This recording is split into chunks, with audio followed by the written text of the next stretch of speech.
CNJ's Epic Quest. CNJ's Epic Quest.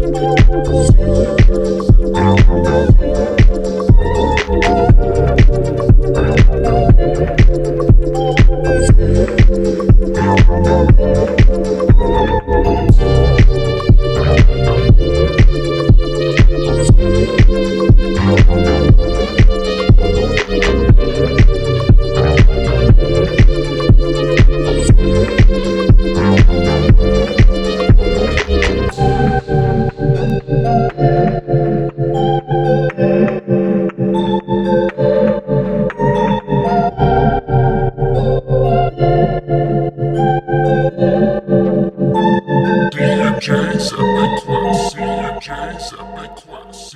CNJ's Epic Quest. CNJ's Epic Quest. Hey everybody, welcome back to D&J's Epic Quest. For the last time, Derek Thord here, and Jarza Arlong, and not the last time, just the last time with this book.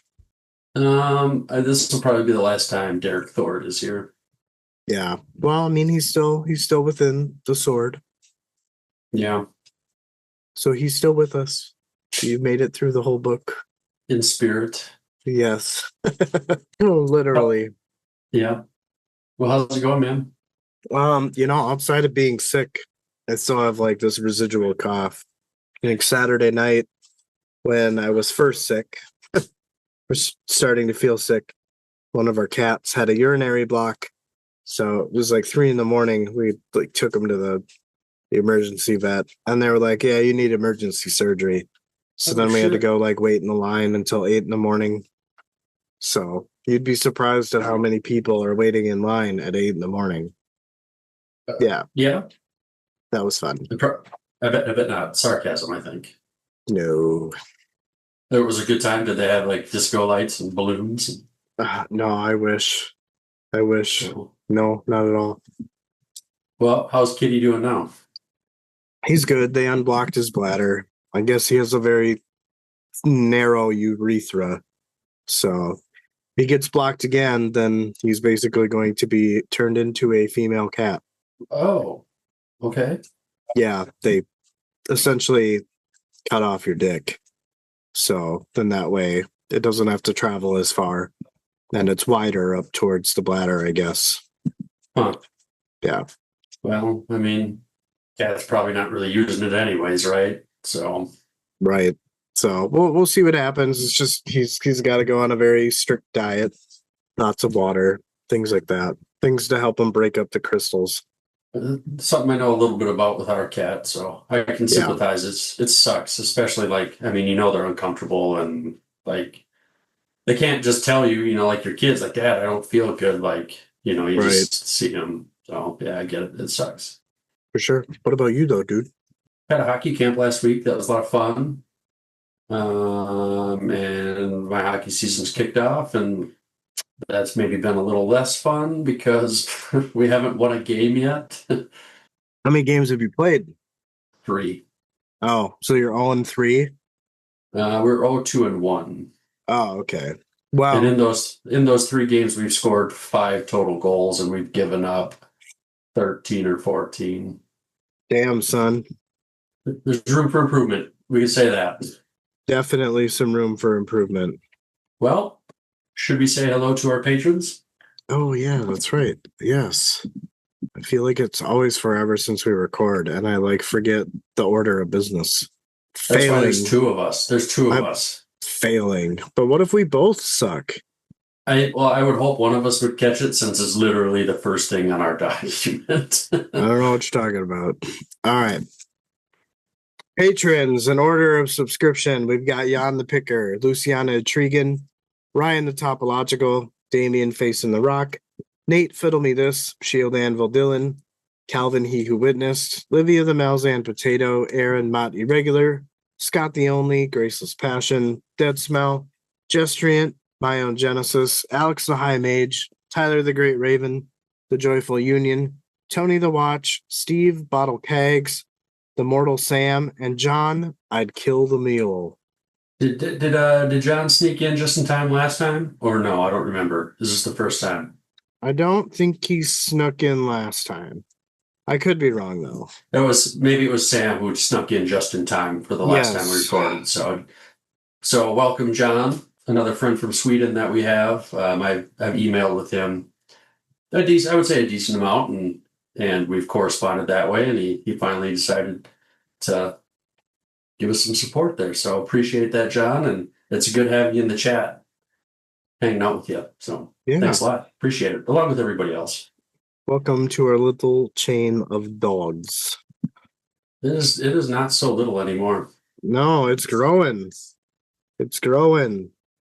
You know, if we were smart, we could have, for this book, we could have called it our little whirlwind, but Ooh. it's a little late for that now. Yeah. Or we could have just been our little Daragoth. But we didn't get introduced to them until pretty late in the much game. later in the book. So yeah. All right. Well, epigraph here for this final chapter. On this day, Raraku rises. 34.2.1.81. I don't know what the hell that is, but Words of Prophecy, the book of Dryjana the Apocalyptic. I wonder if that's like a chapter and then like paragraph 2. it must be of some kind. It's just weird seeing Roman numerals and then a dot and then a couple more Roman numerals and then just regular numeric numbers. I don't get it. I'm sure that it has something to do with the actual book, but who knows? I mean, it sounds like the book of Dryjana prophesied that Raraku would rise, but then at the same time, it's weird because, like, did you guys just not read that far ahead? Like, what? You just think that you could defy it? I don't know. It is what it is. Right. Well, you ready to start us off here, Buckaroo? Buckaroo and Shoo. All right, section 1. The whirlwind goddess had once been a raging storm, a wall surrounding the young woman that had once been Felazan Paran, who had become Shaik. Felazan had been her mother's name. She had also made it for her adopted daughter as well. For herself, though, she had lost it.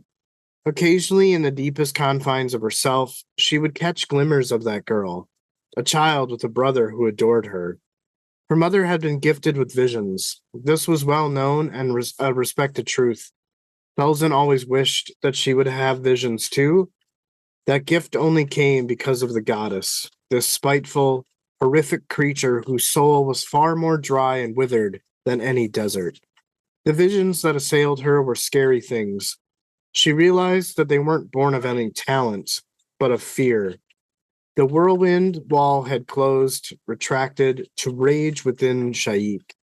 There was a power there, but it was bitter with age. Whatever fueled it bore the sour taste of betrayal, a personal betrayal. It was something that should have healed, but instead, spiteful pleasure kept the wound open.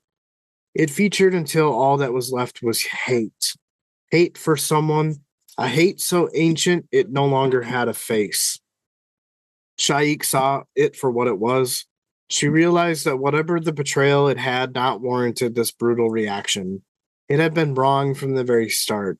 It made her suspect that the madness had already existed, that would one day see its way into ascendancy.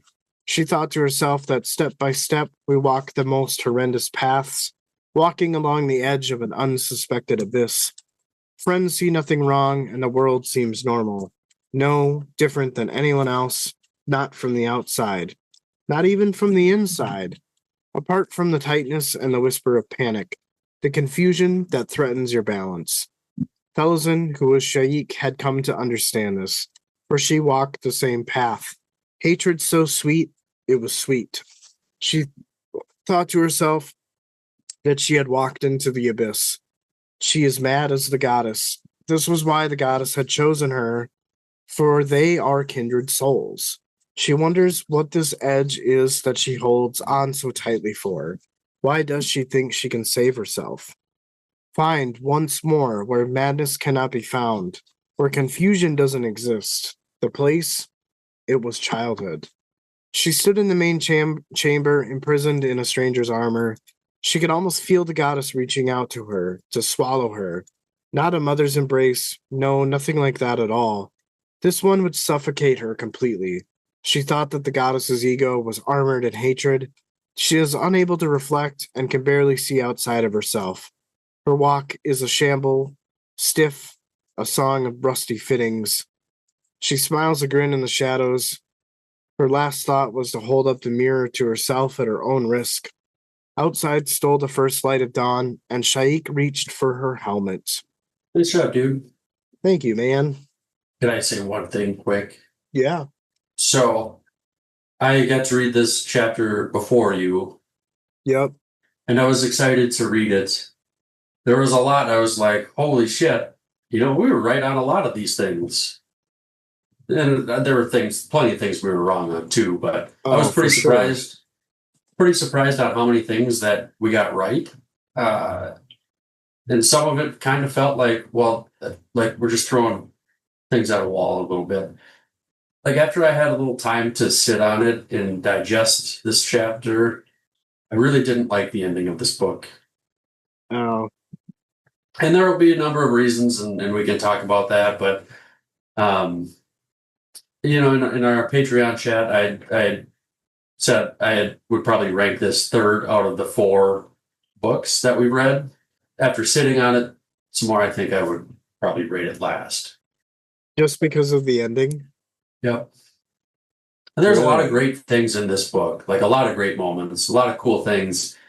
But I don't know if disappointed would be too strong, but maybe let down in some sense. Okay. Oh, interesting. What do you feel you were let down on? The battle, like it wasn't at all what I thought it was going to be. I thought it was going to be much more a clash of like army on army. It really wasn't. I tried to warn you. Yeah. You didn't listen to your partner. You didn't listen. I tried to warn you. But even like probably the biggest thing is Felsen's death. And I kind of thought it was going to be Felsen Younger who died. I was pretty sure of that, and it wasn't. And I can save the rest of it before we get to that point, but that would be the other big one. Gotcha. Okay. Well, maybe some of my comments might make you come back a little bit. We'll see. I mean, I want to keep an open mind for sure, because maybe I'm just not, maybe I just need.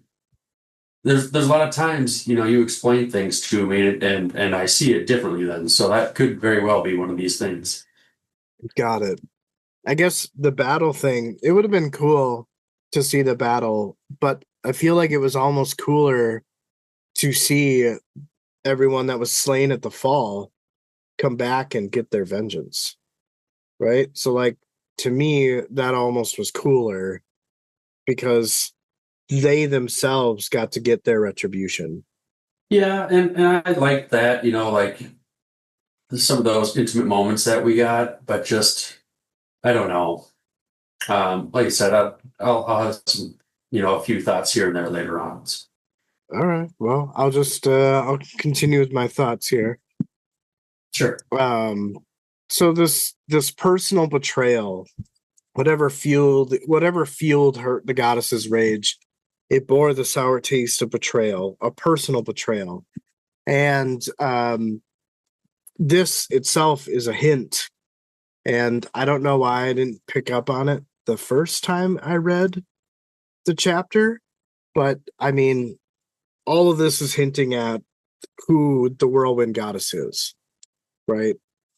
I mean, I didn't pick up. I think it would be until we get the reveal to like actually know what it is. I think it would be pretty hard to pick up on that. Oh, that's my opinion, I guess. This is when I was summarizing, only having read the epilogue once, where I'm like, it seems so easy. And I guess we could talk about that when we get to the epilogue, only because it coincides with probably my favorite scene in this book.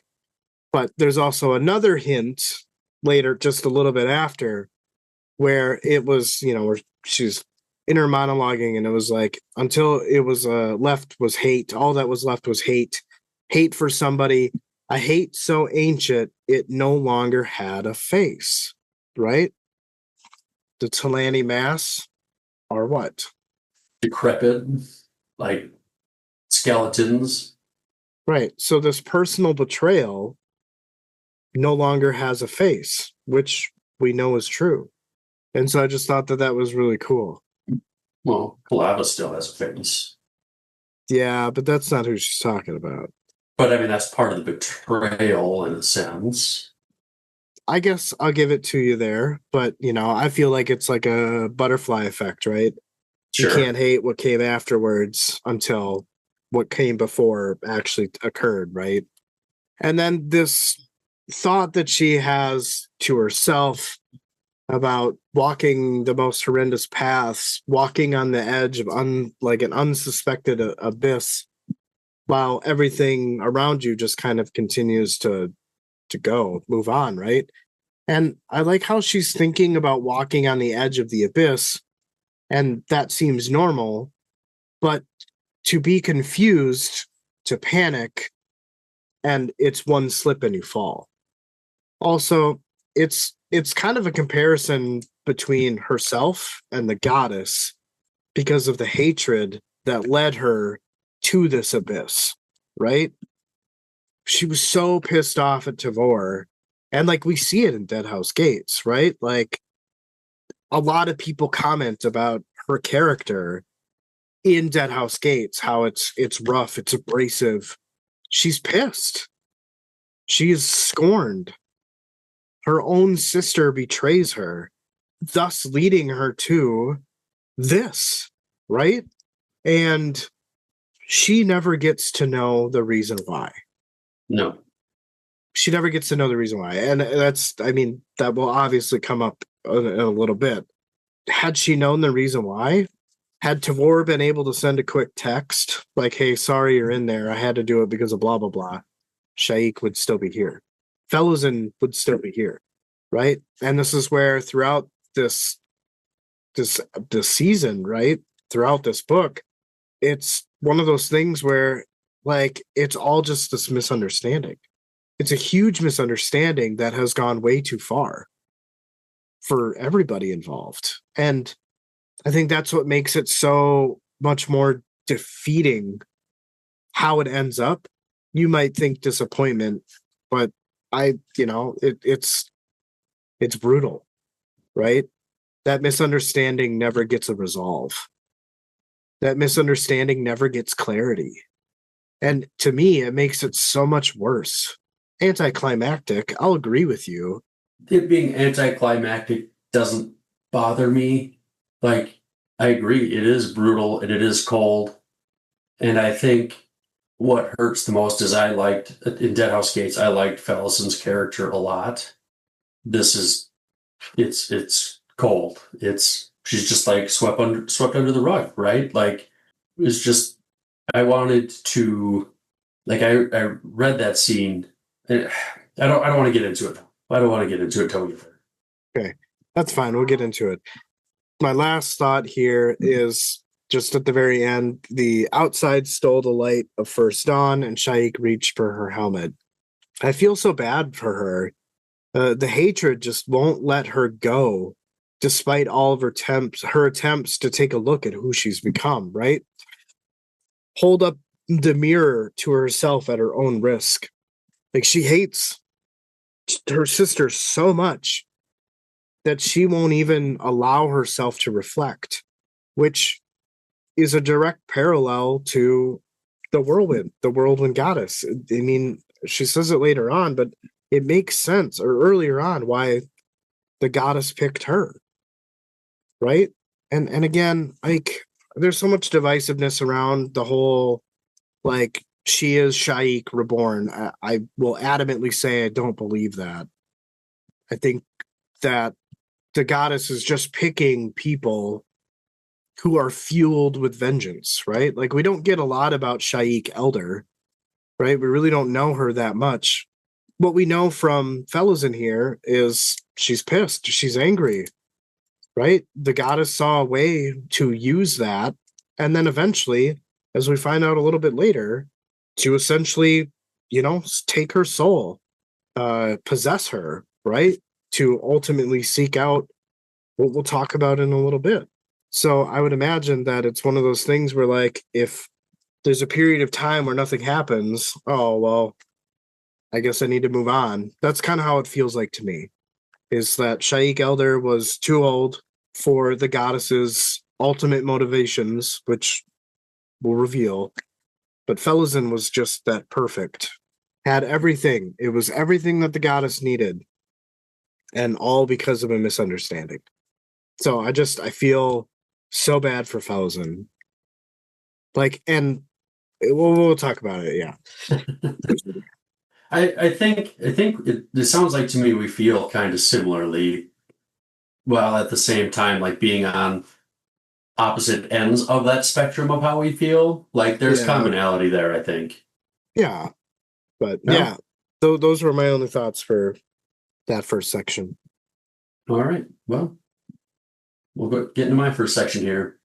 Lorik could barely make out the Dog Slayer camp, but there was no movement in the pre-dawn light. It was strange, but not surprising. Even the hardest soldier would have a hard time ignoring the night they went through, going on and trying to take on the tasks that marked a new day. Even still, he thought there was something strange about the trenches. He made his way to where Shaik had made her observation post to watch the battle. He ached with every step he took, his bones and muscles sore. He prayed she was there, prayed she would listen to his words, his warning, and finally his offer. All hovered on the cusp. Somehow, darkness had been defeated. Lork wondered on that, but not for long, as he had other things to deal with. The tortured fragment of Corald Emerlon that was awakening, and the goddess was about to arrive and claim it. She would fashion a throne and claim Raraku. Ghosts still swirled in shadow, warriors and soldiers from many long-dead civilizations with their own strange weapons, bodies covered with strange armor, and they were singing, although it now sounded mournful, as if just sighing on the wind. It had begun to rise and fall, a susurration that chilled Lorik. He wondered why they were here at all. Who would they fight for? And lastly, what do they want? The song belonged to the bridge burners. It seemed as if the holy desert had claimed it for its own. It seemed as if every soul had fallen in battle, and the desert's history was now gathered here. He was at the base of the hill that led up to Shaik, desert warriors scattered about in talabras and spears, while the sun rose to the east. Mathok's cavalry was forming ranks to his right, and the horses were restless. Lork realized he couldn't see Mathok among them anywhere, or for that matter, he could see no standard for the war leader's tribes anywhere. Horses approached from behind, and it was Leoman with an officer and the Toblakai riding towards him. He could see the Toblakai's horse was jagged by how big it was. The giant was a mess. His healing had yet to fully repair the wounds he had sustained, and he could see a leg was gnawed on by large jaws. Toblakai and his horse were dragging a pair of objects that bounced and rolled on chains, and Lork about pooped his pants when he saw what they were. He had taken Daragoth heads. Leoman asked Lork if she was above. Lork told him he didn't know. They all dismounted from their horses, and Lork noticed he was favoring his injured leg. Lork thought he is indeed the one, and the crippled god had made a big mistake. Leoman asked where Federal was. Karsto said he forgot to mention that he killed him, and also Bidethal. And he would have killed Hebrick and Corbolodam if he could have found them. When he went to Dom's tent, he found that Camus Berlo had been assassinated, along with Henaris. Lork asked if Leoman had received Shaik's final command. Shouldn't he be with the Dog Slayers? He said probably. Karsa said they had just come from there, and they were all dead, slaughtered in the night. Raraku's ghosts had a busy night, though none had opposed him, as ghost hands could verify. He had ghosts of his own. Lork couldn't believe they were all dead. Leoman was surprised he didn't know, but Leomin was surprised.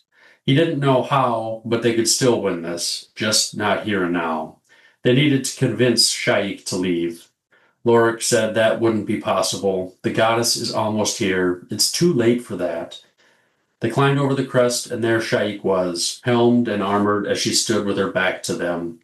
Lorik wanted to cry out, for he saw what his companions could not. He was not in time. He leapt forward into his warren and was gone. Couple things here. Lorik, he wants to talk to Shaik. He wants her to listen to what he's got to say. He's got this warning and his offer. And I guess at this point, like, I didn't really know what this was, but obviously we find that out later in the chapter. So I don't know that we really need to spend a lot of time on that. He wasn't praying that Shaik would listen to his words. He was hoping that the goddess would. Because remember, he was going to go there to try to save Shaik from being taken. Which he still does try to do. Right, yeah. On 973, the high mage ached in every bone. His muscles shouted pain with every step he took. He prayed she was there, prayed the goddess would deign to hear his words, his warning, and finally his offer. So you just missed who the she was referring to. Or Gotcha. the second. So, yeah, so it's not Shaik, it's the goddess. He's pleading for her to leave Shaik alone. This you could. I'm sure you could probably help me with this, but the goddess is about to arrive. She wants to claim this fragment, right, of Gerald Emerlane. But I guess I don't know if I fully understand like what the purpose of that is, and like how does that help her cause? Like, what is say that does work and she gets it? Like, what do you think the next step is? Well, I mean, it's the second largest chunk or fragment of Gerald Emerlon, so it just gives her more power. What's the first? Shadow Throne. I think. I mean, I don't. I guess it hasn't been explicitly stated, but I'm just assuming that it's Shadow Throne and then this fragment of Gerald Emerlon. Gotcha. Okay. I guess I was just kind of confused. Like, I didn't really like understand what that would do for her. Probably what Febril wanted her to do, and or whoever was talking about it, and make her a deck of someone that is powerful enough to be in the deck of dragons. I think I have to sneeze. I'm sorry. I'm trying to like okay. either try to get it out or fight it off. One of the two. I was trying to look into the light. It's gone for the moment. All right. Yes.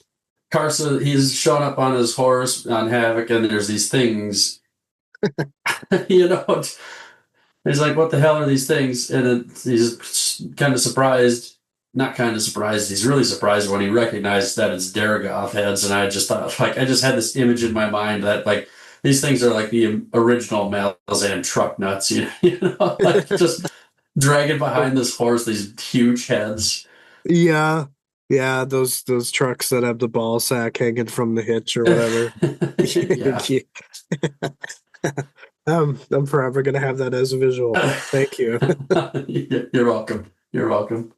And then Lorik thinks that Karsa is indeed the one, and that the crippled god, he messed up. So like, he is this one. Like, what does that mean? Like, is he the one that's going to take down the crippled god? But No, I mean it could be. It seems very foreshadowy, but I always just interpreted this as Karza being the knight of the House of Chains. Okay, now that makes sense. Yeah, and that's why the crippled god made a big mistake, because Karza don't bow to nobody. Yeah. And my last thought here, Lorik, he recognizes somehow that there isn't time, and he flees in his warren. How does he know there wasn't time? Because from what I understand, is that he could feel her coming. He could feel that she was close. I think that he originally intended to have a conversation with Shaik, but as the goddess drew closer, that was not going to happen because he wanted to get to her first. Ultimately, I could be wrong. that was my, I guess, order of operations, so to speak, for Lorik. I thought, I guess maybe I was thinking that he wanted to talk to the goddess at this point and not necessarily Shaik. And so that's maybe where I was confused. Like, well, how could there not be time if she isn't here yet? That type of Right. thing. But Yeah, that's fair. It's amazing how, like, one thing at the beginning of the section can kind of come back to bite you in the butt later on, you know? just throws everything off. Yeah. That was all I had for that section. Anything else you want to talk about there? I love how Karza was just like, yeah, I killed Bidithal. I killed Febril. I tried to find Ghost Hands. And I tried to find Dom, but I couldn't, you know? Yeah, he was just like, I don't know, tooting his own horn a little bit. I would have killed him. He's like Uncle Rico and Napoleon Dynamite. Yeah. Which, I mean, remember when I listed off before chapter 25? When I, was like, oh, he's going to come back and he's going to kill, blah, blah. I don't think I got Febril right, but I knew that he was going to, I had a feeling he was going to take out Bidithal, Silgar, and then Ghost Hands. Well, he did take out about. I mean, he's got a kill streak going. We know that. Yes, he does. But Well, yeah, I'm ready to move on if you wow. Yep, me too. Go ahead. All right. The goddess had not lost her memories. Rage had carved those memories as real as those carved trees in the forest of stone. She could caress them, humming her hatred like a lover's song, lingering with the promise of murder. The one who wronged her, though, was, if not dead, then in a place that no longer mattered. The hate was all that mattered now, her fury at his weakness. Others in the tribe played those games well enough. Bodies slipped through furs from hut to hut, and she had more than once spread her legs to another woman's husband or an eager, clumsy youth. But her heart had been given to the one man with whom she lived. That law was unbroken. But he had been sensitive. His hands followed his eyes in creating that forbidden image of that other woman. He used his hands to give himself to another woman without a thought to who it actually belonged to. And that woman, who couldn't give her heart in return, she had made sure of that, with vicious words and accusations, enough to encourage the others to banish her, not before the bitch killed all but one of her kin. Foolish, stupid man to have given his love to that woman. Her rage did not die with the ritual, had not died when she herself was too shattered to walk, too severed, to be severed from the vow and left in a place of eternal darkness. Every curious spirit who had heard her weeping, they had fed her hunger and so took their powers. She had a purpose to pursue.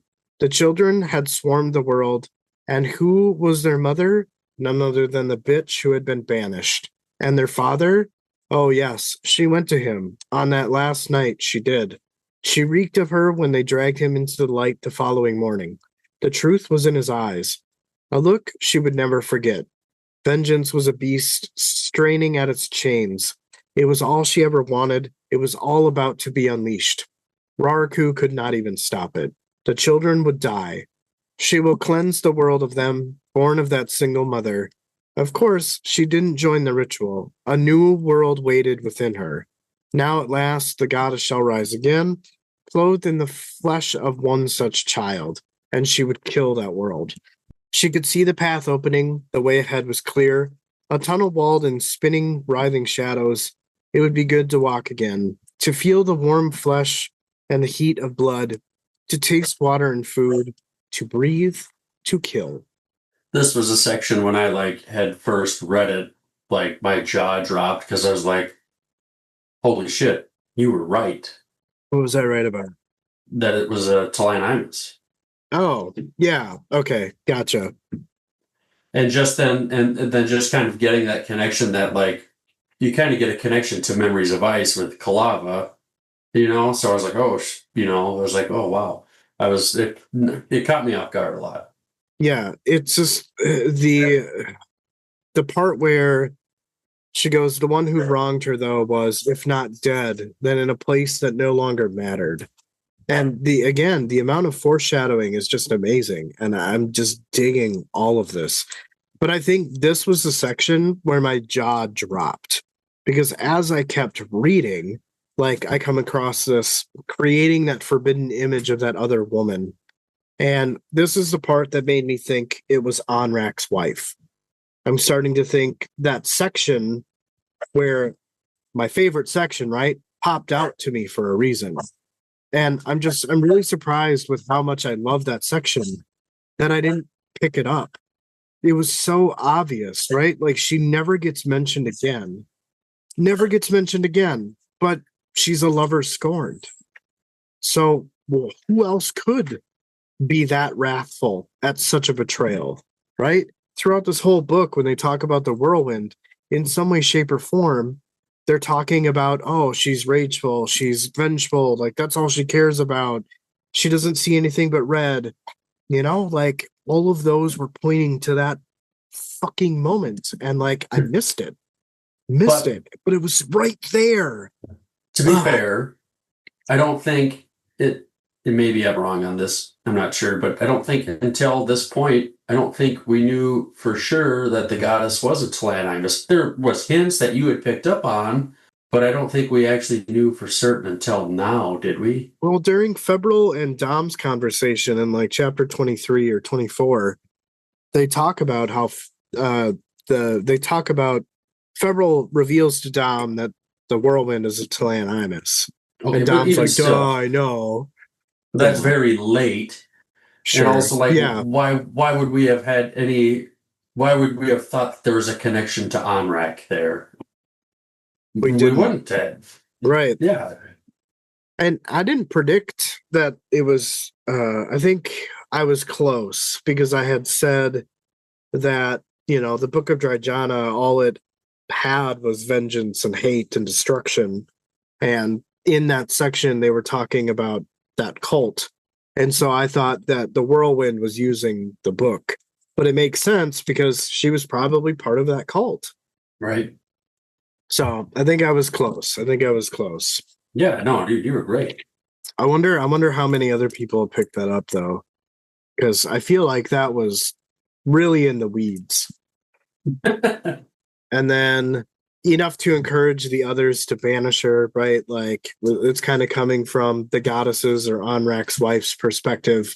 And they're talking about Kalava, right? Like she managed to convince other members of her whole tribe to banish Kalava. And that is when Kalava, before she left, killed everybody but Tool. Killed all of her family but Tool. And my question is like, why would she do that? I don't know. Shame doesn't really make any sense because then, if that was the case, I think you'd probably just kill yourself and not your family. It was so easy for her tribe to banish her for something that she didn't do. Onrak drew her, right? Wasn't her choice to be drawn. Then why would she subject her family to that kind of stuff? It almost kind of makes it seem like death is better than this cult. Maybe it is. I don't know. Just thinking, spitballing. So, but also there's this part where, Onrak's wife is saying the children had swarmed the world, and who was their mother? None other than that bitch who had been banished. So I'm like, whoa, whoa, whoa, whoa. Are you saying that like modern day humans all derived from Kalava? Why? How? Because is that her punishment? She kills her kin, so now she has to bear kin? I don't know. Unless you think it's just the people on this continent or some tribes or something? I mean, the way that it makes it seem is that, yeah, it very well could just be the continent. It sounds like the direct descendants of Kalava are now inhabiting the land. And then we get, and their father, right? Well, is this suggesting that Onrak is their father? So Kalava and Onrak essentially gave birth to A continent worth of people? yeah, and I'm sure that there's something there. We're not going to get anything more out of that, but there's something there. Guess we'll see what we get later on. Right. And then again, this part, which almost is kind of a very similar to in Dead House Gates, where they're saying the children are dying. She is like, the children would die. And so that's her vengeance, as we alluded to, as you alluded to it a little bit earlier, is to wipe the earth or 7 cities of the offspring of Kilava and Anrak. That's how she is going to get back at him and her, and she will stop at nothing to get it. Use whoever's in her way, do whatever she can to accomplish this goal. Do you even think like Anrak would care? Probably not. I don't get that vibe from him. I don't either. I don't either. So either he doesn't care or he's just not aware, maybe either. Yeah, I don't know. It's just, I don't know. This is the stuff that I thought was just so cool. And they go on to talk about this world waited within her because of course Kilava didn't join the ritual. So again, it made me think of the Maibi and what happened at the end of Memories of Ice with her. But also, is this referring to her womb? Like I a new didn't world have any waited thoughts within of her. that. It's an interesting thought for sure. And then my last thought was clothed in the flesh of one such child, Shaik. And it's interesting because Felizan is still a child, an old child. She's probably what, 17, 18, early 20s. Not really my point. Felizan is also a child of Kalava, right? And that's why I don't think that it's continental. I think it's like modern humans. She's going to use one of their own to slaughter the rest. Kind of like Kilava killing her own outside of one. What she would do with Shaik when she was done exacting her revenge, I don't know. Does one be put at rest if that were to happen? Is she now quenched or is she still pissed? I don't know. I mean, I guess my experiences and what I've seen is that sometimes when we get a answer to our question, it doesn't always feel resolved, even though it is. So I feel like that would probably be a similar situation to what the goddess, had she been able to exact her revenge, would have felt like. At this point, she's allowed so much time without putting a mirror back on herself. That's all she would do. All right, I'm done. I'm done. You did a good job, man. Thank you, sir. All right. Unmindful and not hearing anything, Shaik proceeded down the slope. The basin and field of battle awaited her. She saw Malazan scouts on the ridge, riding, and others simply watched. It was understood then, as she knew it would be. She heard vague shouts come from behind her, the 2 warriors who first found her. She was foolish to have doubted them, and also knew that either would stand in her place. But they cannot. This fight belongs to her and the goddess. So, the 2 warriors, Karsa and Leoman, right? Yeah. I mean, if either one of those 2 stood in for Shaik, I think you have a very different outcome to that fight that we're going to be coming up to here pretty quick. You don't think it's funny how they didn't join her? I didn't really think on They it a just lot. let her walk down there by herself. Well, Tavor walked down by herself. Shaik did it first, right? How was she to know that Tavor was just going to meet her there? I guess in my mind, I thought it was kind of A challenge. it was like a duel, right? I thought we Yeah. kind of had reference to that at some point before, maybe. I mean, it says, I think in this next section, that Shaik challenges Tavor. But I mean, that's all based on interpretation, right? I mean, Shaik walking down there by herself, to the Malazans looks like a challenge. Karza and Leoman and the rest of the army could have joined down there with her. Why did they let her just walk by herself down there? I think they didn't speak anything. They haven't had a conversation. Shaik said nothing. I think if you take it at face value, you look at Tavor, you look at Shaik. Who do you think is probably the more capable warrior if you knew nothing about him? I would say that they're equally matched. Interesting. Okay. Because I would think that Shaik would probably be, if just based off like, I don't know. I feel like she's kind of like a guerrilla fighter, sneaky and just cunning and that type of thing. I don't know. I got the sense that she seems more dangerous than maybe she really is. Because everybody knows, like, oh, Tavor doesn't have experience in this and that and blah, blah, blah, blah, blah. When she's got smarts. I feel like it's almost like a book smart versus street smart type thing. Well, I think that I'm sorry, I set you up a little bit. Set me up, knock me down. I was curious. I mean, Karza and Leoman are under the presumption that Shaik still has who? The goddess. Right. So that's why they let her go down by herself. I think she can handle it. All right. Sorry. I set you up. Not trying to knock you down, but that's okay. Yeah. That's okay. But I mean, to me, this is what makes this shit cool. I mean, this is why, like, yeah, again, anticlimactic chapter.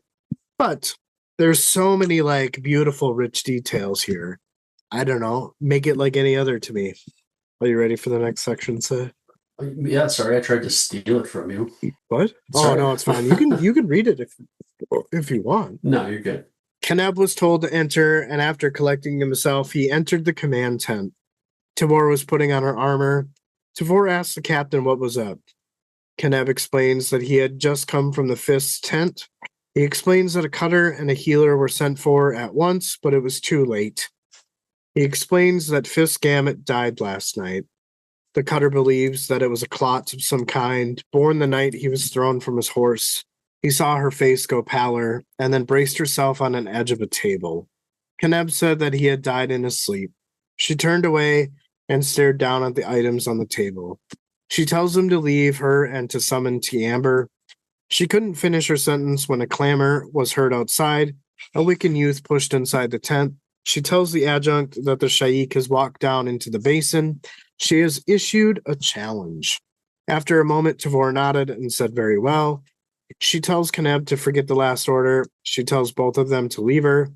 She turned to resume strapping on her armor. Keneb motioned to the Wiccan youth as they left the tent.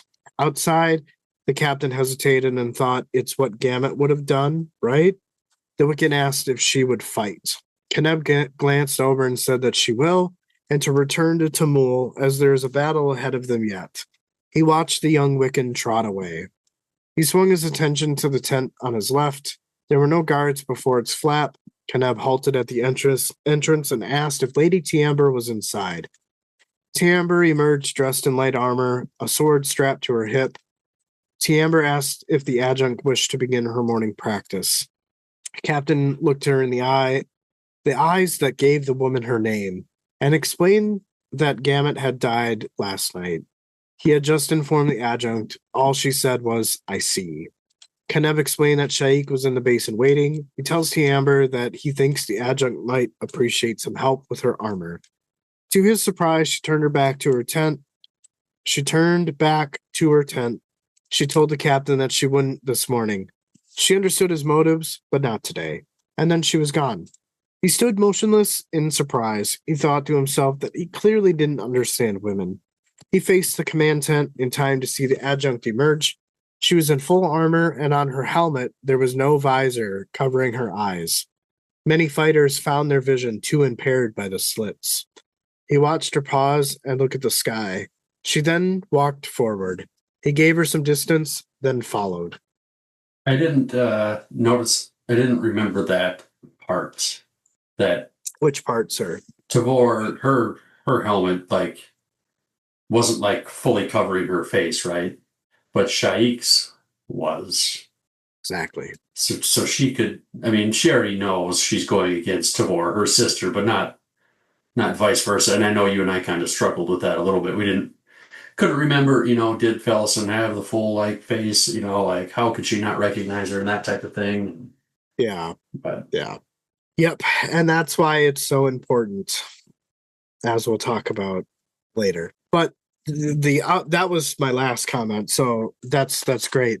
because it is important to keep that in mind. Because there's a small sentence in a section to come that's like, fuck. And then what we are surmising.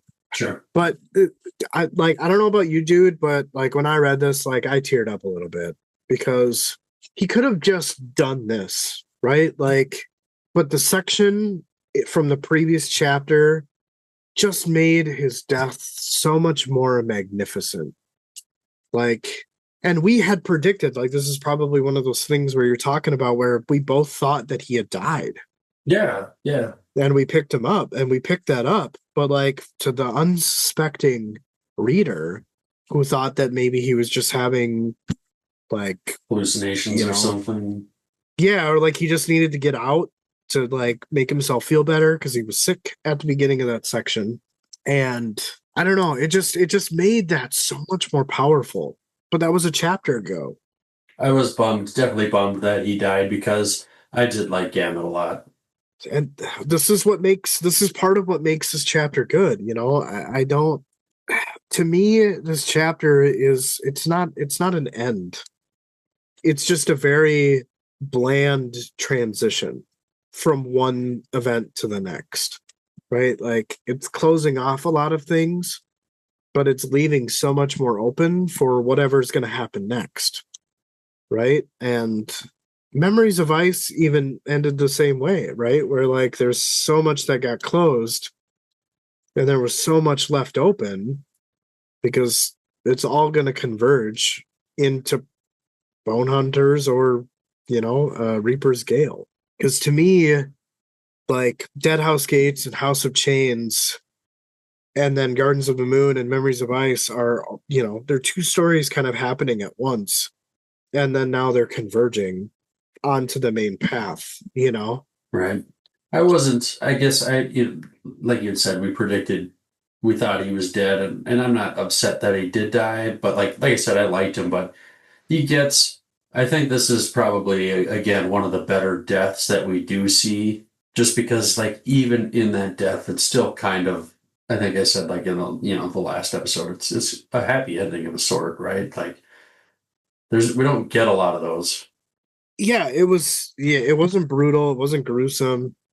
I mean, he dies in his sleep because of a blood clot, essentially, because he fell off of his horse, right? Like his mistake ended up costing him his life. But he wasn't worried about that. He was worried about the impact he had on the soldiers. So, like, you as readers are completely distracted by that premise that, like, you don't even realize that, like, oh, he really could have hurt himself. And he did. Yeah. Kind of catches you off guard. A little bit.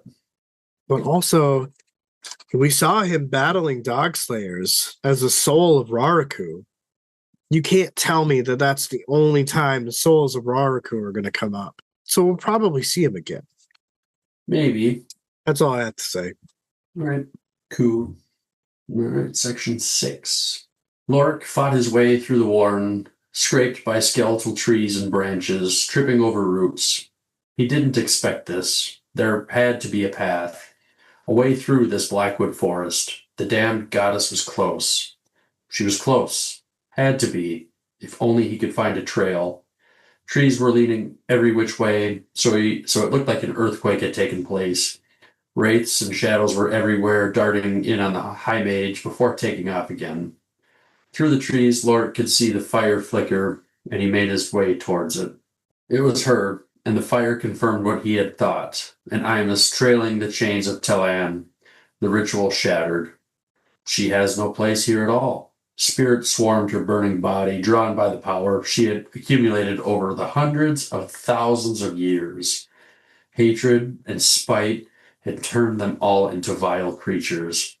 Her bones had molded, and she was covered in moss, knotted hair full of burrs, and from her eye sockets flames scorched, her cheekbones full of cracks from the heat, toothless, and her lower jaw barely hanging on by rotting tendons. She was keening, not pausing to draw breath, and Lorik thought she was struggling. He approached and saw she had become entangled in a mess of vines. He wondered if he hadn't seen them a moment ago. They were flickering in and out. They were chaining her. One snapped and the goddess howled, renewed with effort. Another snapped and crashed into a tree. Lork pleaded with her, saying the Shaik was not strong enough for her. He heard her answer. My child, I stole her from the bitch. Mine. Lork didn't know who she was talking about. He pleaded with her. Take him instead. Another chain broke. The goddess called him an interfering bastard. He spun, but it was too late. A knife was driven into his chest, where the heart would have been if he was human. Lorik sagged to the ground, and the killer withdrew the knife, pulled his head back by the jaw. There was another voice telling the one who stabbed him not to bother as she was breaking the chains. The man hesitated and left. Lorik could feel blood filling his chest. Turning on his side, he could feel it stream onto the ground, while his change of position gave him a mostly unobstructed view of the goddess and the assassins closing in on her. Sorcery streamed from their knives, death magic, and she shrieked as the first knife drove into her back. He watched them kill her. It was a brutal butcher job from Dom's talons, who had been waiting to ambush, guided by Febrile. The goddess fought back with ferocity, and soon 3 of the 4 assassins were dead, ripped limb from limb. Now more chains entangled the goddess, dragged her down, and Lord could see the fires dying in her eyes. The last killer darted in, driving his knife down into her skull. A flash, then a detonation sent the assassin flying back. Both skull and knife exploded, cutting up his face and chest. Blinded, he tripped over a root and fell to the ground. Lorik listened to the man groan. Chains covered the goddess until nothing was visible of what was left of her. The wind that had been blowing stopped and left silence. He thought they all wanted this shattered warren, this fraught prize. Toblakai had killed Febrile and 2 Daragoth. He killed Bidithal, and as for Dom, the poor bastard, he felt like the Empress would soon talk with him. He realized he was dying as his blood soaked the ground beneath him. A twig snapped nearby. The voice said he was hardly surprised that he sent his familiar away. It was his father, Osric. He said he didn't think much had changed in his room since he had last used it.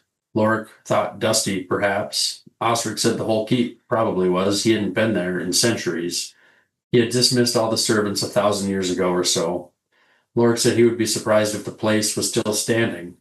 Osric reached out to Danuel and told his son it still stood. He always kept his options open. He had an ugly cut, best to heal it slowly. Lorik asked about his old bed. It was too short last time he had been there. Osric said it was too bad they didn't cut off his feet. Osric effortlessly picked him up, and Lorik felt comfort in his arms, even though it was ridiculous for a man of his age. As Osric asked how they were to get out of here. I like this section quite a bit.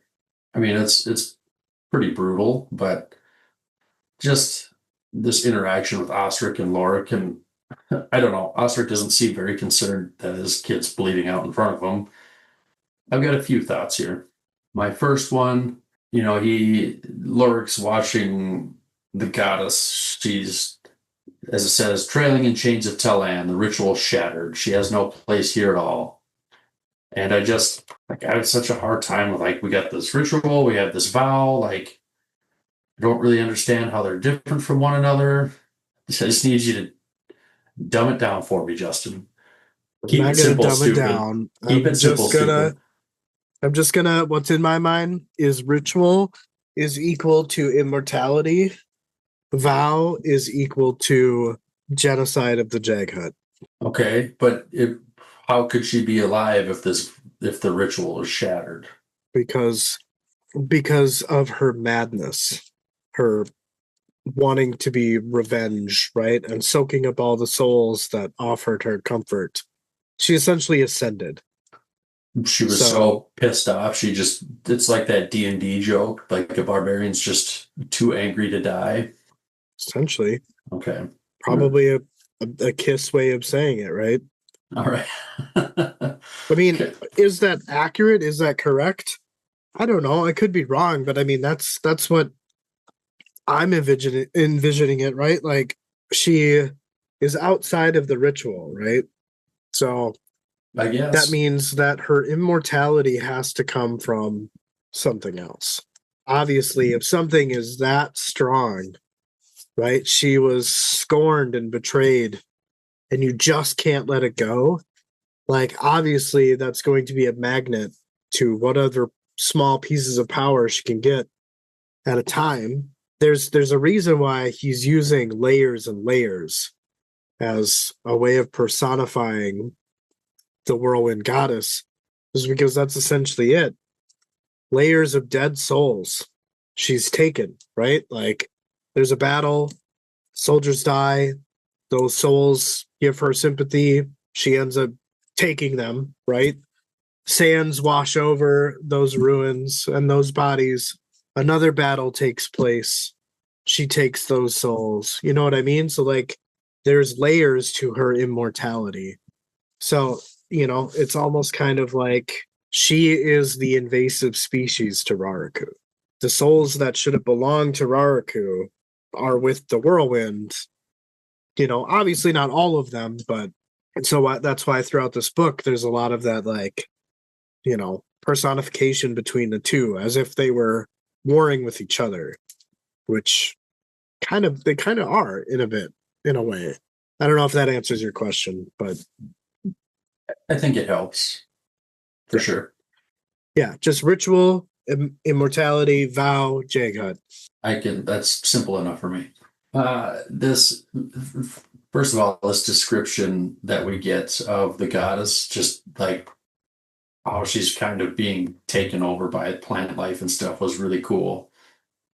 And then the spirit swarmed her burning body, just like that whole thing. I thought was a really cool image. It was a really cool image. So this, I think we kind of covered in your your previous section, but just Anrek cheated on whatever this goddess's name is with Kalava, and I think you probably answered before. With like all of humanity, I kind of thought it was like they had Anrek and Kalava had a kid, and then the goddess stole her, or stole the kid. Him, I don't know, but Do you remember in the Memories of Ice prologue where Kalava is being described as like her breasts are swollen as if she had been breastfeeding recently? You remember that? maybe vaguely. She had kids of her own, which that's she was bearing Anrak's child. Good, nice catch there. I mean, I'm pretty sure that's in the prologue. You would probably be right, because that's where we get the description of all all that. Yeah. Let's see. So then Lorik, he's pleading with the goddess, don't take Shaik. She's not strong enough. Take me instead. So what do you think would have happened if the goddess bit that and like was okay? I'll use you instead. Do you think he would be able to like control her in any sense or anything, or do you think he'd be overwhelmed? Like, how do you think that would play out? I don't think that she would have taken his offer because Lorik is not a child of Kalava. But just pretend she did. Oh. I would imagine that she would probably make her way into the Tis Leosin Warren because it's unprotected at the moment because the Talani Mass killed that guardian. So yeah, I think that she would have just keep seeking more power. You don't think he would have been able to like tame her or anything, though? Keep her under control? I mean, it's hard because he's technically an elder. He's an elder race, but do elder races have power over ascendants? I don't know. I don't know either. I guess I'm not very good at speculating on that one. Maybe this might kind of fall back to some of what you were just talking about, but Lorik watched these assassins kill the goddess. They stabbed her to death, and to me, I had a really hard time like understanding that, because like I didn't think the Imus could really be killed that way. Like, sure, you could like rip their limbs off or whatever, but they still survive and keep going. But if she's outside this ritual, like Kalava also is to some extent, right? So like I didn't really understand how she could die. So Alava, I think, is immortal for a different reason. We are, is unbeknownst to us. But to me, the goddess, being that she's an ascendant, was killed with the sorcery streamed from the assassin's knives, death magic, as the knives were driven into it. And from what I understand, if I'm remembering this section correctly, is this death magic was Febrile, Rouleau, and Hanaris all put their powers together, and I'm assuming infused them into these knives. I guess I didn't really think about the magic part of that at all. It was just more so the stabbing. So that's and yeah, as your next point, like now this makes sense because Febrile, in his little monologue where we learned about his crimes, about burning the knowledge, right? He wants to take back 7 cities. What better way to do that than to conscript the whirlwind? Because she's got a similar idea, right? After she's done on 7 cities, she can go off to whatever continent and he'll just be the supreme ruler douchebag of 7 cities, right? Yeah. So it's kind of funny how, like, again, like, he's not even alive to tell us his plan.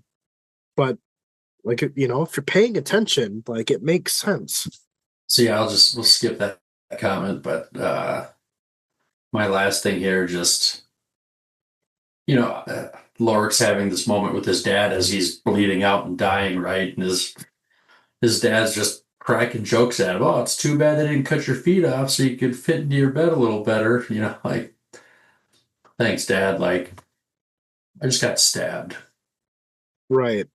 And I was near death until you healed me. Right. Do you think that this is his dad, or do you think this is a Raraku memory? Because it doesn't specify. I think it is his dad. I do too. But then where's he been? Where's he been? Like, you just easily show up at your son's time of need. Like, well, have you been watching him? You've been watching him get pissed off at the fact that he can't find you? Well, he was in the Nascent realm for a while. Osric? Isn't that where he found him? No, it That's was a memory of Raraku. Is that because that's where they found Grey Frog or whatever, right? Yes, at the edge of the memory, where Okay. Oblivion was, because Grey Frog went one hop too far. I guess I was for whatever reason I thought that was the Nascent realm, but I don't know. I guess when it comes to, like, the Oblivion thing at the edge of the memory, I just think if, like, I'm looking at a picture, right? The edges are where they found Grey Frog. So, like, it's close within proximity to still be part of the memory, but it's just outside the edge where, as the memory goes on, it gets left out. I don't know. It's weird. Ready to continue on there, my friend? Let's do it. This was the big section. This was a big section. All right. She stumbled, barely managing to right herself. Behind her iron helm, she blinked against the hot air. All at once, her armor felt heavy, a surge of panic. The sun was roasting her alive beneath her armor. Shaik stopped, struggled to regain control of herself. She thought to herself that she was herself. The goddess was gone. She was alone in the basin. From the opposite side of the basin, she could see a figure walking down the slope. The walk was familiar to Malazan. The ridge behind Tavor was lined with soldiers. The army of the apocalypse was watching as well, she suspected, but didn't turn around to look. She thought to herself that the goddess was gone, she was abandoned. She was Shaik, but now simply Malazan, and the woman that walked towards her was her sister, the one who betrayed her. She's reminded of a memory of Gano's teaching Tavor how to fight with wooden swords. She remembered that she had never had a chance at that. No chance, even now, for warm, trusting, or reassuring memories to return to her. Instead, Tavor had dismembered their family, for Malazan in particular, slavery and horrors in the mines. She thought to herself that blood is a chain that can never break. Tavor was 20 paces away, drawing her Otatero sword. Shai could feel the weight of her own weapon. She didn't recall unsheathing it. Beyond the mesh and through the slits of her visor, Tavor stood closer. Shaik has some thoughts run through her head, those thoughts heavy enough that she struggles to raise her arms, unthinking of how that motion would be received. She thought in her head that it was all right. A thunderous clang, a vibration jolted through her arm, and then the weight of her sword was gone. Something punched through her chest. Cold fire pierced through her. Then she felt a tug from behind, but she realized it was the point breaking through the other side. Felsen looked down to see the sword impaling her. Her legs gave way, but her body did not slide off the blade. Her body held onto it, realizing only in increments as Felsen fell back onto the ground. Through her visor's slits, she stared up at her sister. A figure stepped closer and set one boot down hard on her chest and dragged the sword free. She thought that this was how you break an unbreakable chain, with blood. All Felsen wanted to know was why Tavor did it. Why Tavor didn't love her when she loved her. The boot lifted from her chest, but Felsen could still feel its weight. She thought that it was heavy, so very heavy. Oh, mother, look at us now. I really fucking hate that I was right on this because I did not expect it to be this early.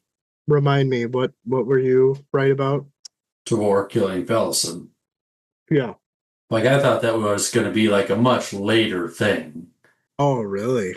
I thought that would be a later thing in the, in the books. I didn't think it would be now. And this, what I don't like about this is, like I said, I liked Felsen a lot in Dead House Gates. It's kind of hard to like her in this book just because you don't really see her as much. Like, she's there and you see her as like Shaik, but it's not Felsen so much, It's not right? the same. It's not the same. And when Tavor kills her, I didn't feel anything. I didn't feel sad. I wasn't mad. I was just kind of like, Oh. okay, she's dead. You just said, and I'm using your own words, that she wasn't who she was in Dead House Gates, who you actually really enjoyed. But in this moment in time, she was that girl. She was, and I didn't, and like, that's what pisses me off is I just, like, I should be mad that she's dead, and I'm not. And that's what I'm having a hard time with. Got it. Okay. Before you get into your points here, sorry, like each of your sections, I'm kind of taking over the beginning of a little bit. But Hey, I do it too. we follow on Twitter, the Cyanide Magician. We finished House of Chains at pretty close to the same time, within a couple days of each other. Yeah. So they made a Reddit post, and I commented on that. The Cyanide Magician was gutted by this death. I didn't feel that way at all, but I commented on it, and I said, we finished about the same time. I commented on your Twitter X post as well. I said, the one thing that bugs me most about it is how cold it is. No recognition, and to me, it just makes it feel like kind of cheap. Again, I didn't really remember that Felsen had like the full face, so Tavor wouldn't have been able to see. Yeah. But I said it was kind of underwhelming in the sense that it didn't hit me harder because I really like Felsen as a character, and that's hard for me to reckon with. The fact that I don't feel as sad as I think I should, and I still feel that way. I feel like I should feel sadder at her death. So I got a pretty good reply here, and I'll just read it here, but a Cyanide Magician says, it was written to be cold. The expected climax is the reunion of two sisters. So when the climax is blunted in favor of a quick death, it passes like shock. Me personally, I didn't really feel that shock. What really got me is the dust settling. Pearl and Lestara come in, make up that lie/half-truth, and the quick, cold stab of the knife digs deeper and deeper, culminating in Lestara saying to herself when looking at Tavor, why does my heart break when looking at you? In the minutia, it's the minutia details that really tears me apart when I look back. They really highlight Erickson's character writing for me. All those minor moments when Fellison is recalling her life, the times when Gnos would dandle her on her knee, the time when she'd watch Tavor sparring with Gnos and her subsequent feelings about it, the time when 5-year-old Fellison found her 9-year-old sister recreating battles in the garden and looking with obvious admiration, a minor highlight that tells us she did love Tavor. If we go back to very early book 2 in the line of prisoners, Hedrick mentions something about Fellison and her sister playing, quote, games of tattletales and scratch fights, as siblings are wont to do, of course. She thinks this is silly. Sibling rivalry is what led to Tavor hating her, but we have to remember that Fellison is still a child here, only 14 when she's being sent off to the mines. Her parents just died at Tavor's order, and now she believes the sister she often bickered with, the sister who carries herself in a cold manner, has betrayed her. All of this combined to slowly tear me apart as I read the book. That final line when Fellison looks about ready to give up, to return to Tavor, the line where she says, Tavor, it's all right, followed by Tavor quickly putting her down and then putting her boot on top, even adding it to Fellison, wondering why Tavor didn't love her. Just so many missed opportunities and misunderstandings, and all of them made sense and were written well. It's beautiful in its ugliness and painful. So I thought that was a really good response, and I just wanted to throw that out. I don't feel like I have the correct emotion for what happened. And it bugs me a lot. Like, it really does. Do you think it's because maybe those details were missed or just went over your head, or you didn't take them for what they were and just warm memories, or why do you think? I'm not sure. Shout out here for you, Cyanide Magician. I thought that was a really great answer, and I wanted to highlight that. And I don't know if you listened to us or not, but That was a good answer. I would agree with those sentiments. It almost kind of seems, and like she even says in this line, like something that she wanted as well when she's talking about Gnos and Tavor practicing sword fighting. You know, she, what did I say? Oh yeah, she remembered that she had never had a chance at that. You know, so I mean, it almost kind of feels like she's left out a little bit. yeah, it's just kind of like, was Tavor the oldest of the three, or was Gnos? Gnos is Okay, but Felsen's still the baby, so she's right. obviously looking up to these other two, and they just see her as the annoying little kid, right? Never really got out of that shadow. Yep. Like I said, I feel like there's some parallels between the Parans and the Edur races. They're the Teist races. So I'm wondering, hopefully as time goes on, maybe in Midnight Tides here, we'll get maybe something similar to that. So yeah, like, history repeats itself and we're doomed to repeat it if we ignore it type of thing. It's possible. But anyway, my first thought is that Felsen thought to herself that she was herself. The goddess was gone. And I feel like this makes what is about to happen all that much more worse. As I said, she's just Felsen at this point. She's the Felsen from Deadhouse Gates. Finally, with a clear head. But The just goddess barely. is not right. She's just out of it. Like, she doesn't have time to think. She doesn't have time to collect herself. Like, Tavor is walking to her. Yeah, What do you do?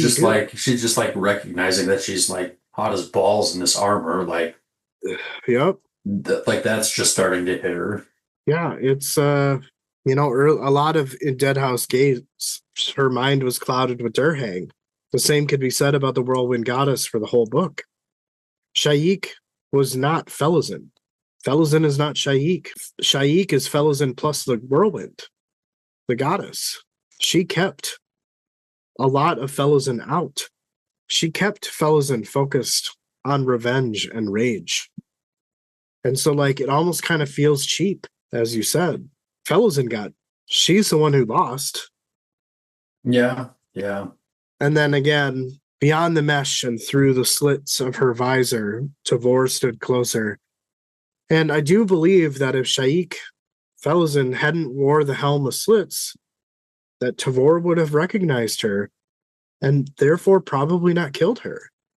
Because as Shaik thought, blood is the chain that can never break. But if Tavor doesn't know that the chain is family, she doesn't know she's about to kill family. And it's funny how such insignificant details can cause like so much thought-provoking things.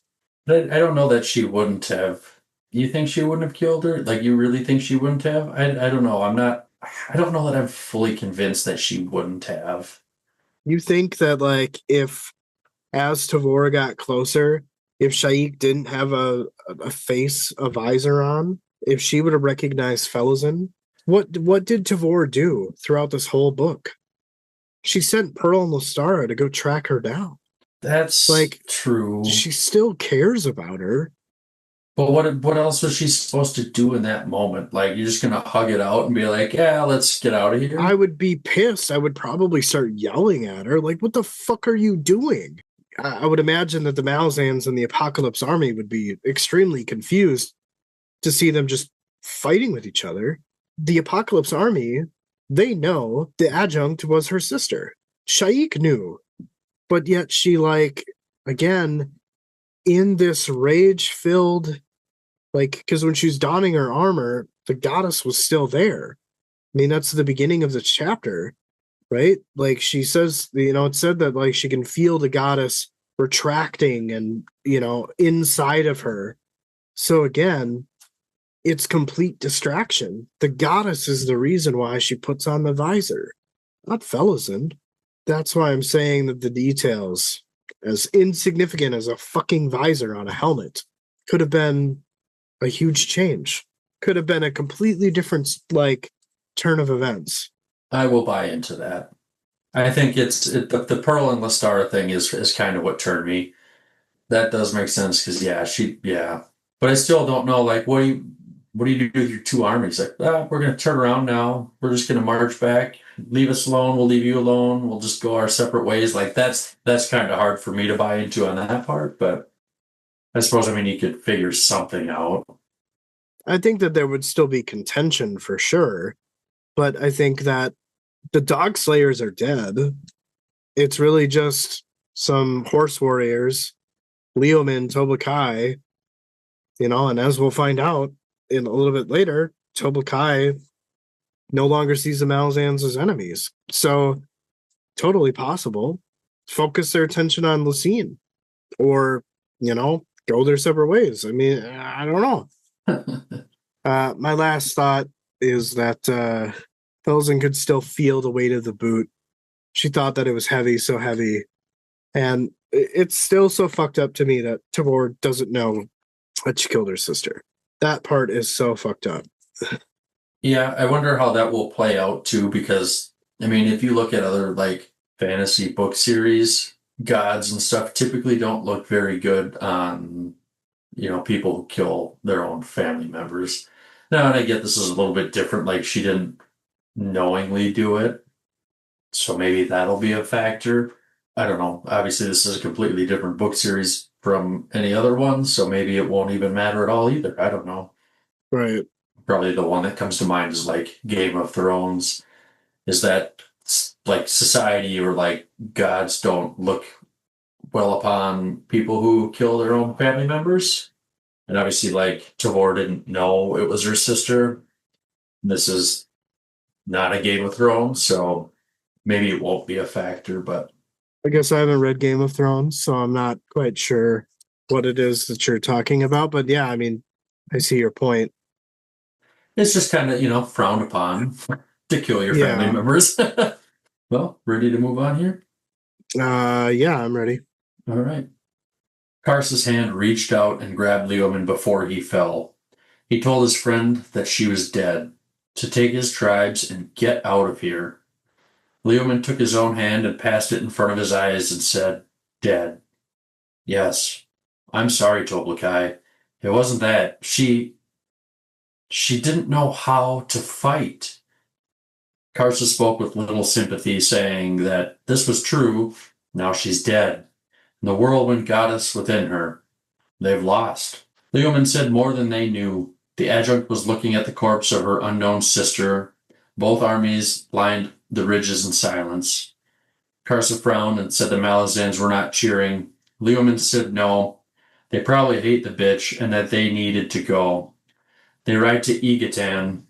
Karsa said he is not going. Leoman paused for a moment, nodded, and then got on his horse. Leoman wished him well. Karsa returned the sentiment. Leoman asked one more thing of Karsa. If Lorik were to return from wherever he was, to tell him. He trailed off for a moment before continuing. He asked Karsa to take care of him if he needed help. Karsa agreed, but he did not think he would see him again. Leoman only nodded. He spoke to Korab and told him to tell the war chiefs to scatter with the tribes out of Raraku as fast as they could. Korab questioned this. Leoman asked if he couldn't hear it, then told him not to worry about it and said to meet him on the western road. I feel like that doesn't make sense. The ancient one that runs straight. He saluted and left. Leoman said this also applied to Karsa. He needed to get out of Raraku. Karsa said he would when he was done. He said officers were riding with the adjutant. An attack would follow. Leoman said they were fools. Karsa watched him ride off. He walked to his own horse and thought to himself that his wounds hurt. He was tired, but some things still needed to be addressed. Karsa mounted Havoc and rode off. I don't know if I had any thoughts that I jotted down on this one. I did not. But one thing that did come to mind is just Leoman's obviously pretty distraught here. I liked a lot where I could see it so clearly in my mind when he says she didn't know how to fight. Like, I'm imagining him like on the verge of tears. Like he's very upset about this. And then Carson's just like, yep, you're right. She's dead. Time to move on. It's, just like you got two very opposite people here. Is kind of the one thing that really stuck out to me. Yeah, it just, again, this type of emotion from Leoman is very weird because, again, he didn't go out with her and then feels bad because they never taught her to sword fight. Yeah. I'm also kind of wondering if we're just kind of kicking the bucket down the road here, like the battle that I thought we were going to get, and then we find out they're going to go to this Egerton, however the fuck you say that, this other place. Maybe that's where we're going to get the battle I kind of thought we were going to get in this book, but I mean, it's building up to something. That's all I got there. All right. Ostara walked down the slope. At her side marched Pearl, breathing hard beneath the weight of Dom's bound, limp form. Tabor stood alone on the flats, a few paces from Shaik's body. The adjunct's attention had been fixed on the Dogslayer trenches, on a lone ragged standard rising from the ground. A standard that had no right to be there. No right existing at all. Coltane's standard, the wings of the Crow clan. Ostara wondered who had raised it and where it had come from. She decided that she didn't want to know. One truth couldn't be ignored, though. She thought to herself that the Dogslayers were all dead, and the adjunct didn't even need to raise a hand to achieve it. She sensed her own cowardice and scowled, skittering away and again from thoughts too bitter with irony to contemplate. Their journey to the basin had been a nightmare. Corralled Emerlon swarmed the entire oasis as shadows warred with ghosts, and the rise and fall of that song grew more and more audible to Lestara, a song still climbing in crescendo. At the feet of everything, a simple, brutal fact. They had come too late. Within sight, only to see Tabor knock Shaik's sword out of her hand and then plunge her sword right through Shaik. She thought to herself to name that cowardice her sister. Through her sister. She could not look at Pearl, could say nothing, nor did he speak. She thought to herself that he and her were bound. She didn't ask for this, and she didn't want it. She was close enough now to see Tabor's face beneath that helm, an angry expression as she turned to watch them approach. Lestara realized that there would be a time for a private conversation. She and Pearl stopped a few paces away from the adjunct. Pearl dumped Dom's body between them and said that he wouldn't wake up anytime soon. The adjunct asked what the pair of them were doing here. Pearl did not look at Lestara, but shook his head in response to the adjunct's question. Pearl explains that they had found Felazin, and she was dead. The adjunct asked if he was certain. Pearl replied that he was, and he can say one thing for certain, and that was that Felazin had died quickly. Lestara's heart felt ready to explode at Pearl's words. Jaws clenching, she met the adjunct's eyes and nodded. Tavor stared at them for a while and then said at least there was mercy in that. Tavor sheathed her sword and walked away, headed for her approaching officers. Under her breath, she told Pearl that yes, it was a mercy. Pearl swung to her and said that Tane Baralta approached and to stall him. Pearl walked over to Shaik's body. He said to Lestara that the warrens are clear enough, at least he hopes. He bent down and picked up Shaik's body and then faced her once more. He explains that she is a heavier burden than Lestara thinks. Lestara said that she didn't think that and asked where. Pearl smiled and said a hilltop, and she knew the one. Lestara nodded and said, what then?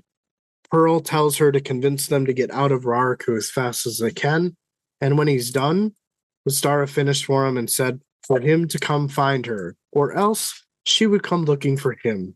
Pearl said that he would. She watched his gaze go past her shoulder, and she turned around. Tavor was still paces away from the riders, who had halted their horses, all but Baralta. She asked Pearl what was up. He explained that in watching Tavor walk away, she looked so alone. She felt the brush of a warren against her back. Lestara waited for Tene's arrival. Her once commander would have wanted Shaik's body, a trophy for this day. He will be furious. She muttered to herself that that was just too damn bad. I feel like the central kind of theme to this is that Pearl and Lestara just couldn't have the heart to tell Tavor that she had just killed her sister. This was brutal to me because both of them lied to the adjunct, and so therefore she still doesn't know. It's also enhanced by what we read earlier in Lestara telling us that they had come too late to tell the adjunct that Shaik was her sister. And now they are lying to her about Felazin died because they're being merciful. Like, I think so, because I think it would be worse now if Tavor found out. bad timing, right? Like, you just killed your sister, dude. Yeah. Maybe sometime down the road you bring that up, but not right now. Right. And even then, I don't know. Maybe you just never bring it up again. But I mean, for sure, right now isn't the time to do that. Well, I mean, think about it from Tavor's perspective, right? Like, you know, and we didn't talk about it then, but when Felazin, you know, she thinks that she's raising her sword because it's like almost too heavy. But Tavor, that looks like she's, you know, getting ready to swing. And so therefore, like, knocks Felazin's sword out of her hand and then just, right? Like, how anticlimactic does it feel to Tavor? Obviously, I feel like she knows that something is up. Like, I feel like it probably wasn't what she was expecting. And maybe she's looking into it a little bit more deeply, and that's why Lestara kind of observes her face has like an angry look to it. Maybe. So, and then my other thought is like Pearl smiles and said a hilltop and she knew the one. And I'm not exactly sure. I'm assuming this is where they're meeting, or this is where they're going to bury Shaik. But what hilltop? I don't know. I didn't catch that. Well, damn. Maybe in the future book they'll talk about Shaik's burial ground. I think I kind of had a thought on that later on too. I guess maybe. I don't remember. We'll see when I get there. Yeah. You owe me a Coke. Ugh. But I mean, also, do you think that, like, what's the motivation in taking Shaik's body? Like, why would they do this? I think so that Tavor doesn't find out that she killed her. But if you're gonna tell them later, then I suppose you don't tell. I guess they're going down with that ship.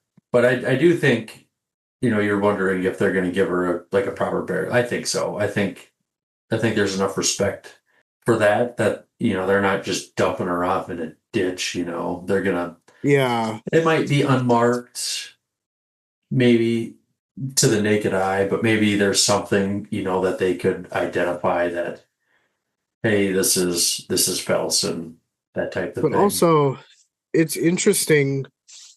Another like secondary thing is like these guys work for the Malazans. These are red blades. Well, not Pearl, but I mean he's a claw. They work for Lucien, and to bring Shaik's body would basically be confirmation that the rebellion is done. So why wouldn't they want that? I think it's just more that personal level, dude. Like, I think they just don't want Tavor to know that she killed her sister. Yeah, And so they're willing to take, I guess, that risk. And, maybe Lucine's pissed about it. Do you deal with, your boss being pissed off a little bit to save your coworker some grief? Maybe it's a trade-off. maybe. All right, we can move on. I'm ready to move on. All right. Kenneth watched her approach. He thought he would see triumph within her, but he did not. She looked worn down, as if the falling spirit of every battle had already come to her, the stillness of the mind that invited contemplation, that brought forth more questions that never would be answered. She'd put her sword away without cleaning it. Tene Beralta had ridden past. Kenneth thought towards Shaik's body. The adjutant told Blistig to send scouts to the dog slayer's camp and a detachment of guards. The Claw had delivered Corbolo Dam. Kenneth figured that's what the man had been carrying. Kenneth looked back to where the duel had taken place, and only the woman was there now, standing over Dom. Neil told the adjutant there was no need to scout the Dogslayer camp. They were all dead. Sorry, dude. Like, I've had almost 2 beers and I'm a little buzzed. It's been a bit. No worries. Been a bit since we've had a Derek buzzed episode, I think. Tavor asked Nil to explain. Nil said it was Rarku's ghosts. Nether added that the ghosts of their own slain were also present. They were both blind to it. They had forgotten the ways of seeing. The cattle dog, Bent, should have died at Coltane's feet at the fall, but some soldiers saved it, saw that it was healed. Tavor didn't understand why they were talking about a cattle dog. Nil said Bent and Roach, the only creatures still living that walked the entirety of the chain of dogs. Temwell said that wasn't true. This horse belonged to Duiker.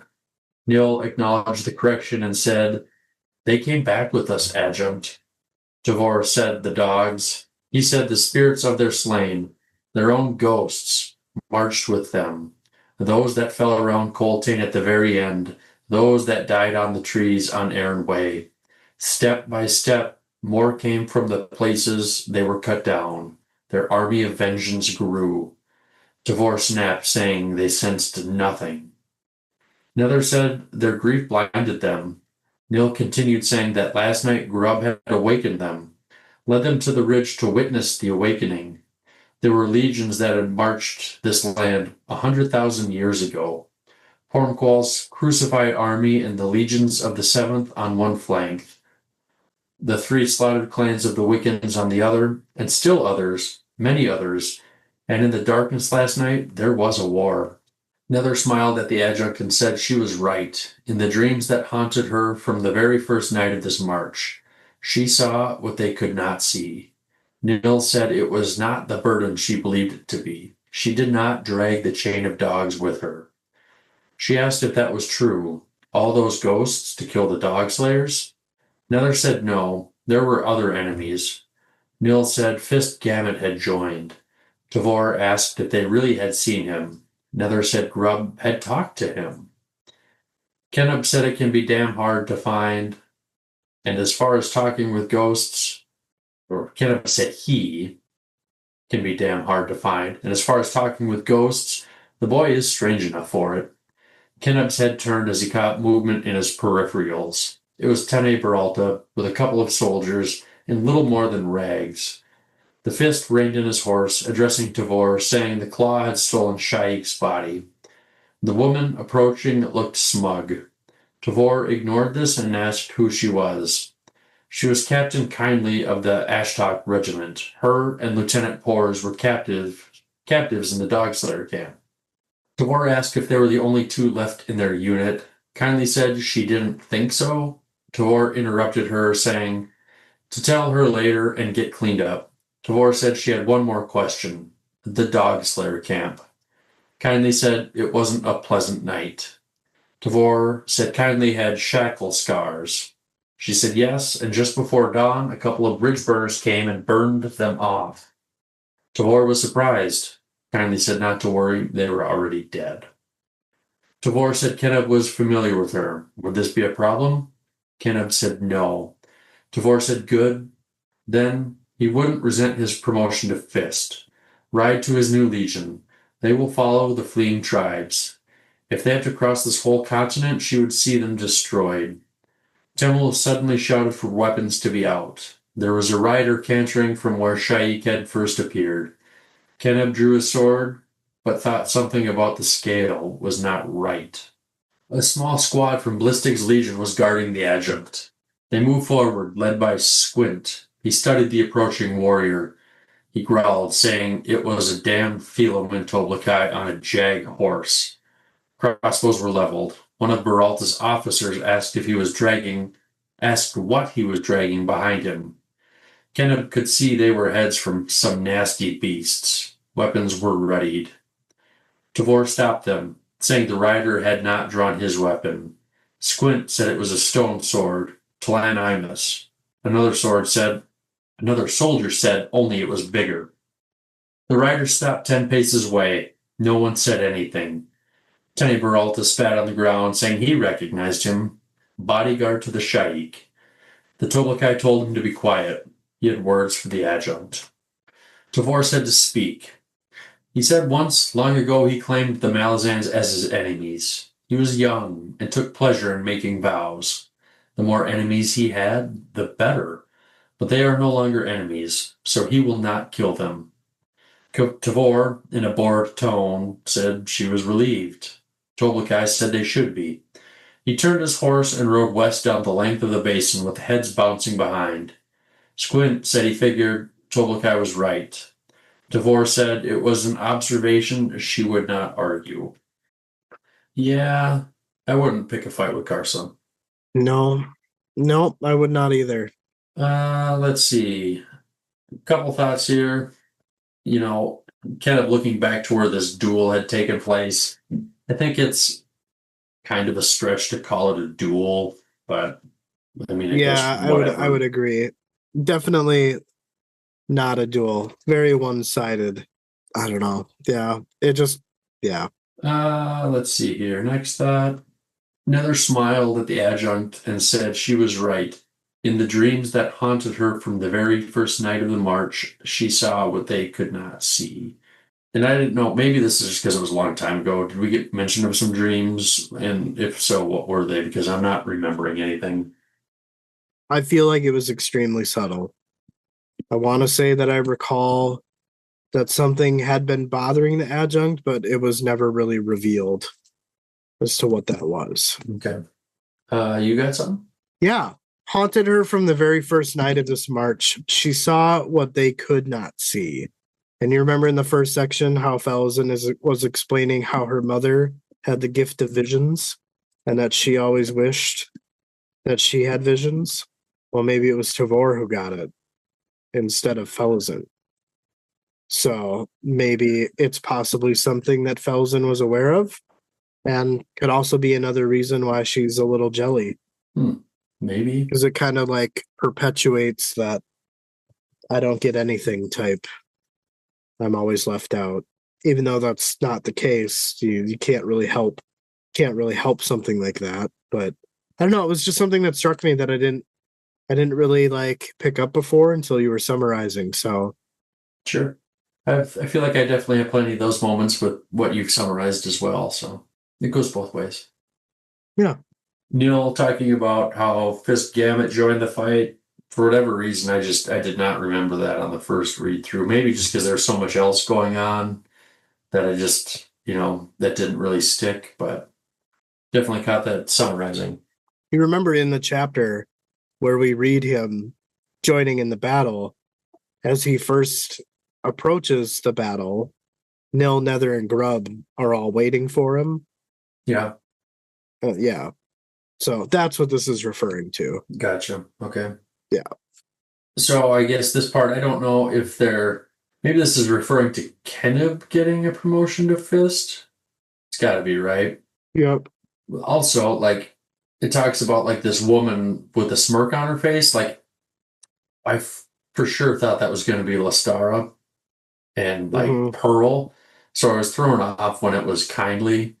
But I didn't, maybe I just read it all wrong, but I don't really remember much of Kindly from earlier. Like, was Kindly a guy or a girl? And then Whores must be the opposite gender?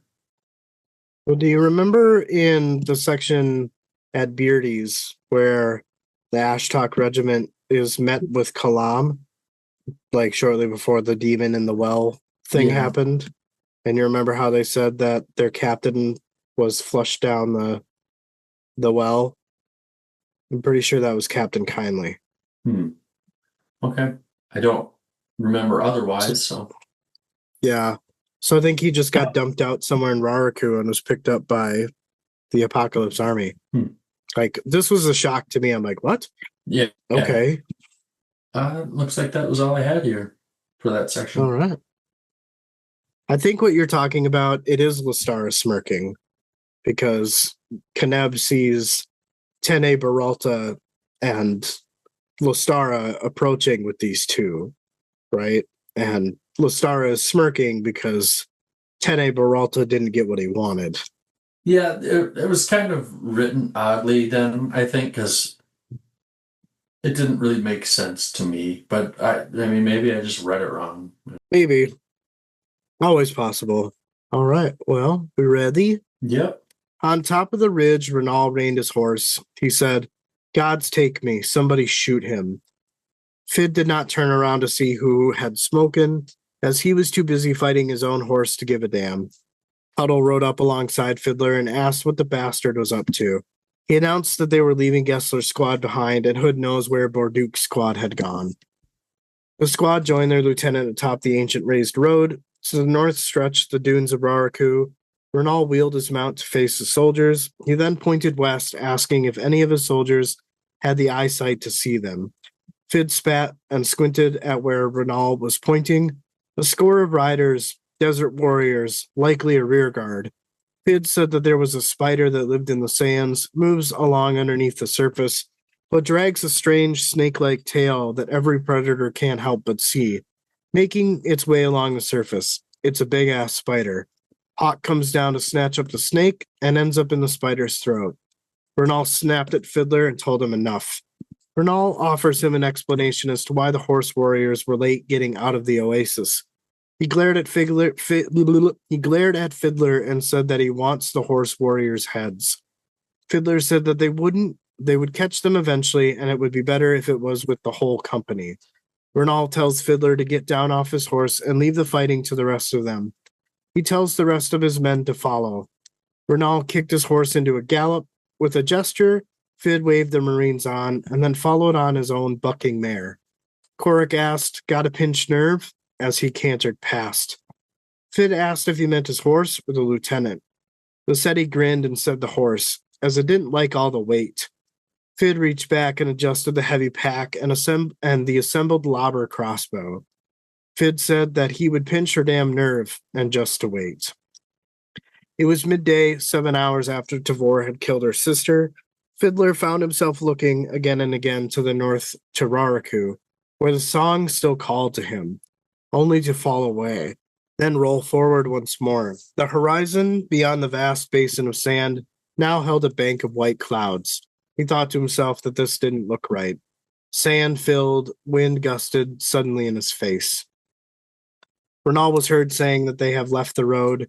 Fid looked westward. The riders had indeed plunged down the south bank, heading diagonally for the fast approaching sandstorm.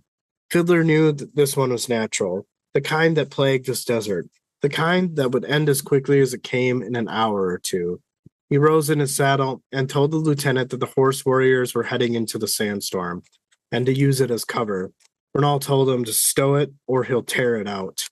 Bernal barked to his soldiers that a full pursuit was needed as the storm would slow the horse riders down. Fiddler thought to himself that it would slow them down all right. I only had one thought in this section, and when Renal is on the ridge, and he said, God's take me, somebody shoot him. I'm assuming that he means Karza, right? Like riding away. I think that makes sense. I mean, if you could take him out a distance, that's probably the best way to do it before he can, put a beat Do down on anything. you. Yeah.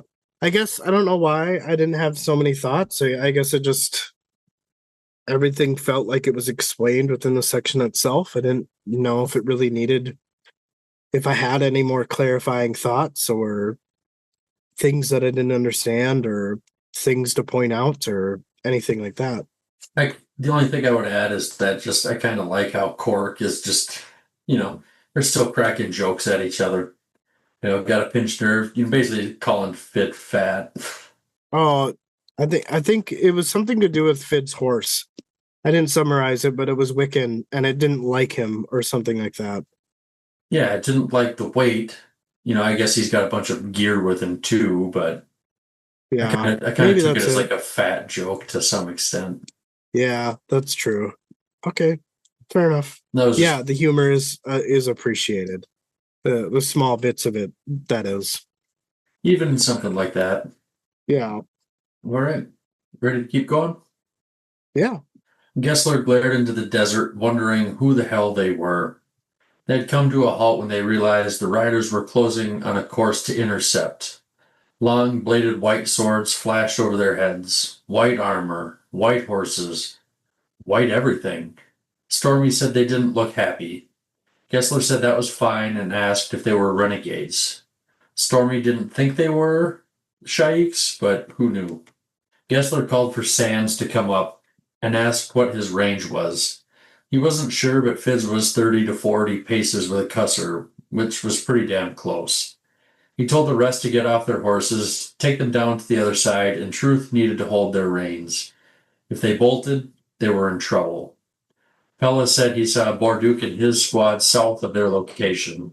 Kessler said they were just as lost as they were, and now they couldn't see them, could they? He damned Renal and said to remind him to kill him next time he saw the man.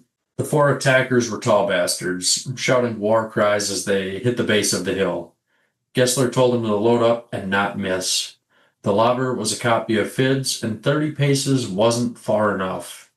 There was a heavy thud, and something awkward sailed out and down. It was a cusser. He shouted for everyone to get down. The hill lifted below him, and Gessler covered his head as rocks rained down. After a few moments, he got back to his feet. He saw Truth trying to run every direction at once. The horses were in a panic. Gessler cried out, "Hood's balls in a skillet." The rest of the soldiers were picking themselves back up. Stormy grabbed Sands by the throat. Gessler told him not too hard. He wanted him alive for his turn. Gessler walked to the edge of the pit on the hill and said they wouldn't be chasing them anymore from the looks of it. Pella wondered who they were. Gessler said they could see what they could scrape off the worn armor, but on second thought, they needed to round up the horses. Time to stop pissing about and get moving. All right. I didn't, again, just as I was summarizing this, compared to when I first read it, I didn't remember just the Leosian, white sword, white armor, white horses, just everything white. I did not recall that. I don't know if that was something that stuck out to you at all. No, that's kind of how I envisioned them. Is just like they remind me of white cloaks. So I imagine that they and Lorik too, his armor is all white. I don't know what I thought, but I didn't remember that, even their swords and horses and everything. But Oh, gotcha. I mean, I guess that's true with the horses and the swords, but the armor that I remembered. gotcha. So, they talk about this lobber that they have is a copy of Fid's, and 30 paces is not very far, but and it says there was a heavy thud and something awkward sailed out and down. It was a cusser, and he yelled for everybody to get down. How did you take this? So do you think that it didn't work, like it was a misfire, or do you think the Leosians shot at them? I mean, it says they all had their swords, so I think it was just. Well, I guess it kind of answered my own question here with my next comment, but I'm kind of guessing that this lobber was like a dud, like it didn't work. They didn't get the distance they thought they were going to get. I mean, I guess this part was like these sections were very confusing to me.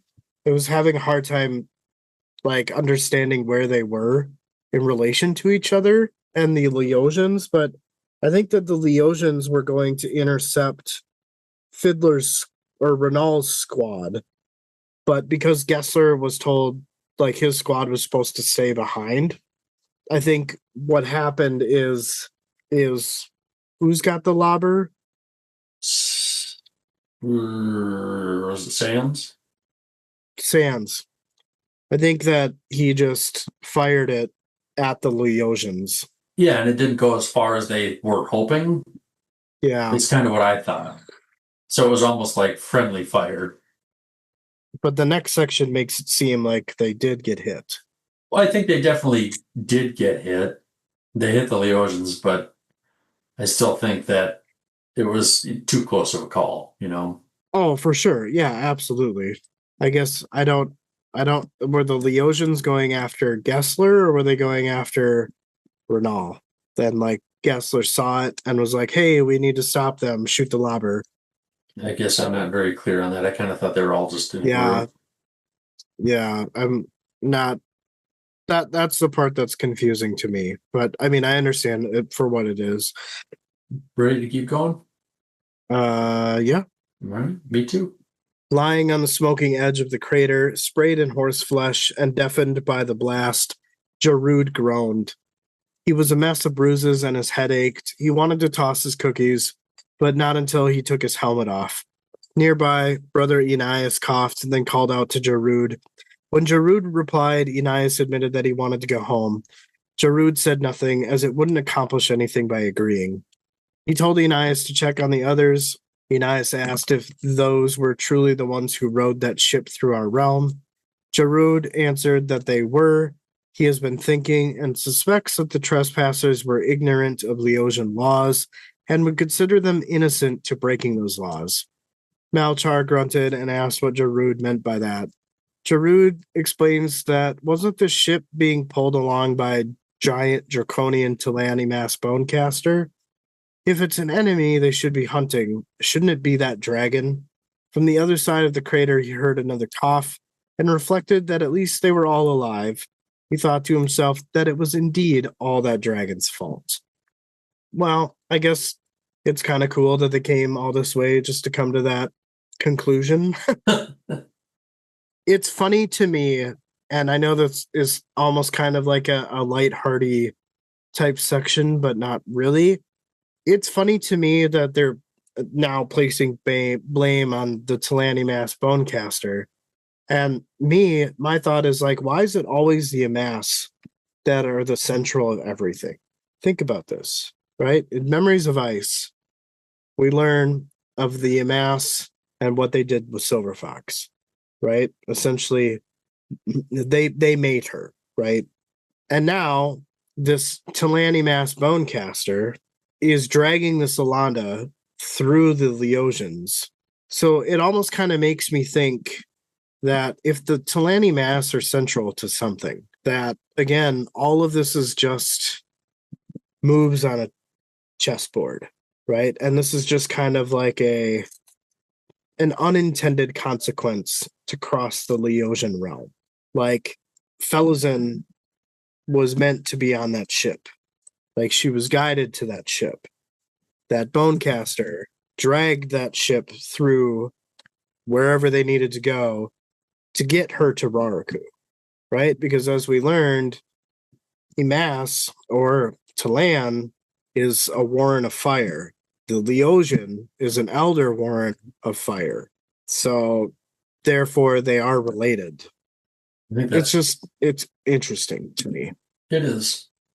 So, but yeah, I don't know that I really had this thought when I read it or even reread things and summarized things again. This is just kind of feels like one of those things that kind of hits once I hear you read it to me.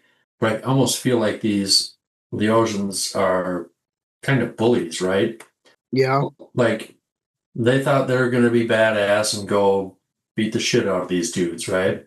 And then they got smoked. And they're like, it's the dragon's fault. Let's get out of here. Let's go. We don't need to worry about these guys. It wasn't their fault. Like it's the somebody, they had their plan, and like Mike Tyson says, everybody's got a plan till they get punched in the face or the mouth or whatever he said. They got yep, punched in the face or the mouth, and now they're like, oh shit, these guys a little tougher than I thought. yep, Well, I don't think a dragon's going to be any easier, but well, what if you don't find that dragon? Then you don't have to worry about it. exactly. Yeah, it again. I read this section more as comical than I did, but yeah, it's the or the Talani Mass dragon kind of comes back. So we'll see. We'll see if that's something that the Leosians pursue. Right. Well, you ready for my next section? Let's do it, dude. All right. They rode into the sandstorm less than 50 paces behind the fleeing warriors and found themselves flailing around in the storm as well. Fiddler heard a horse scream. He already had lost sight of his companions and thought to himself, this was wide-eyed stupid. And if he were the commander of these assholes, he would. Suddenly, figures came into his view, scimitars and round shields. He threw himself down on the horse's back as low as he could, as a sword cut the air where his head had just been. His horse bucked him off, and Fid was flying through the air, his bag of munitions rolling up his back, then over his head. Still, while in the air, he curled himself into a ball, though he did not expect to survive. He hit the sand and rolled, and saw, while upside down, a hook-bladed sword spinning end over end in his wake, and a stumbling horse and warrior thrown far back in the saddle with the munition bag in his arms. The rider had a surprised look beneath his helm as he disappeared into the sands. Fiddler got to his feet and ran. Ran in what he hoped was the opposite direction. A hand grabbed him from behind, saying, not that way, and called him a fool. He was yanked to the side and flung to the ground with a body on top of him, holding his face into the sand. No thoughts, just very cinematic. This is like a slow motion movie scene. Yeah, it's really cool how as you're summarizing, the picture gets so much more clearer than when you first read it. So It is a cool Yeah. facet of doing this for sure. yeah, which I super appreciate because I can see it that way. Well, I'm ready to continue on. Yes, sir. All right. Korab bellowed. The heavy sack was hissing in his arms. It had clunked against his chest, arriving like a flung boulder out of the storm, and he'd time only to toss his sword away and raise both arms. The impact threw him onto the horse's rump, but his feet stayed in the stirrups. The bag's momentum carried over his face, and the hissing filled his ears. He slid his back down alongside his horse's hindquarters, letting the bag's weight pull his arms with it. Don't panic, he screamed. The bag tugged on his hands as it brushed the ground. He held his breath and then let go. Clunks, a burst of hissing, then the horse's forward charge carried him away. He struggled to right himself on his horse, his leg and stomach muscles were strained, and finally was able to grasp the horn and pull himself upright.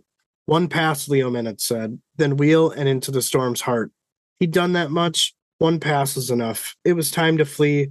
Korab Thunalis leaned forward and bared his teeth. Spirits below. It was good to be alive. He's still got that horseshoe up his ass.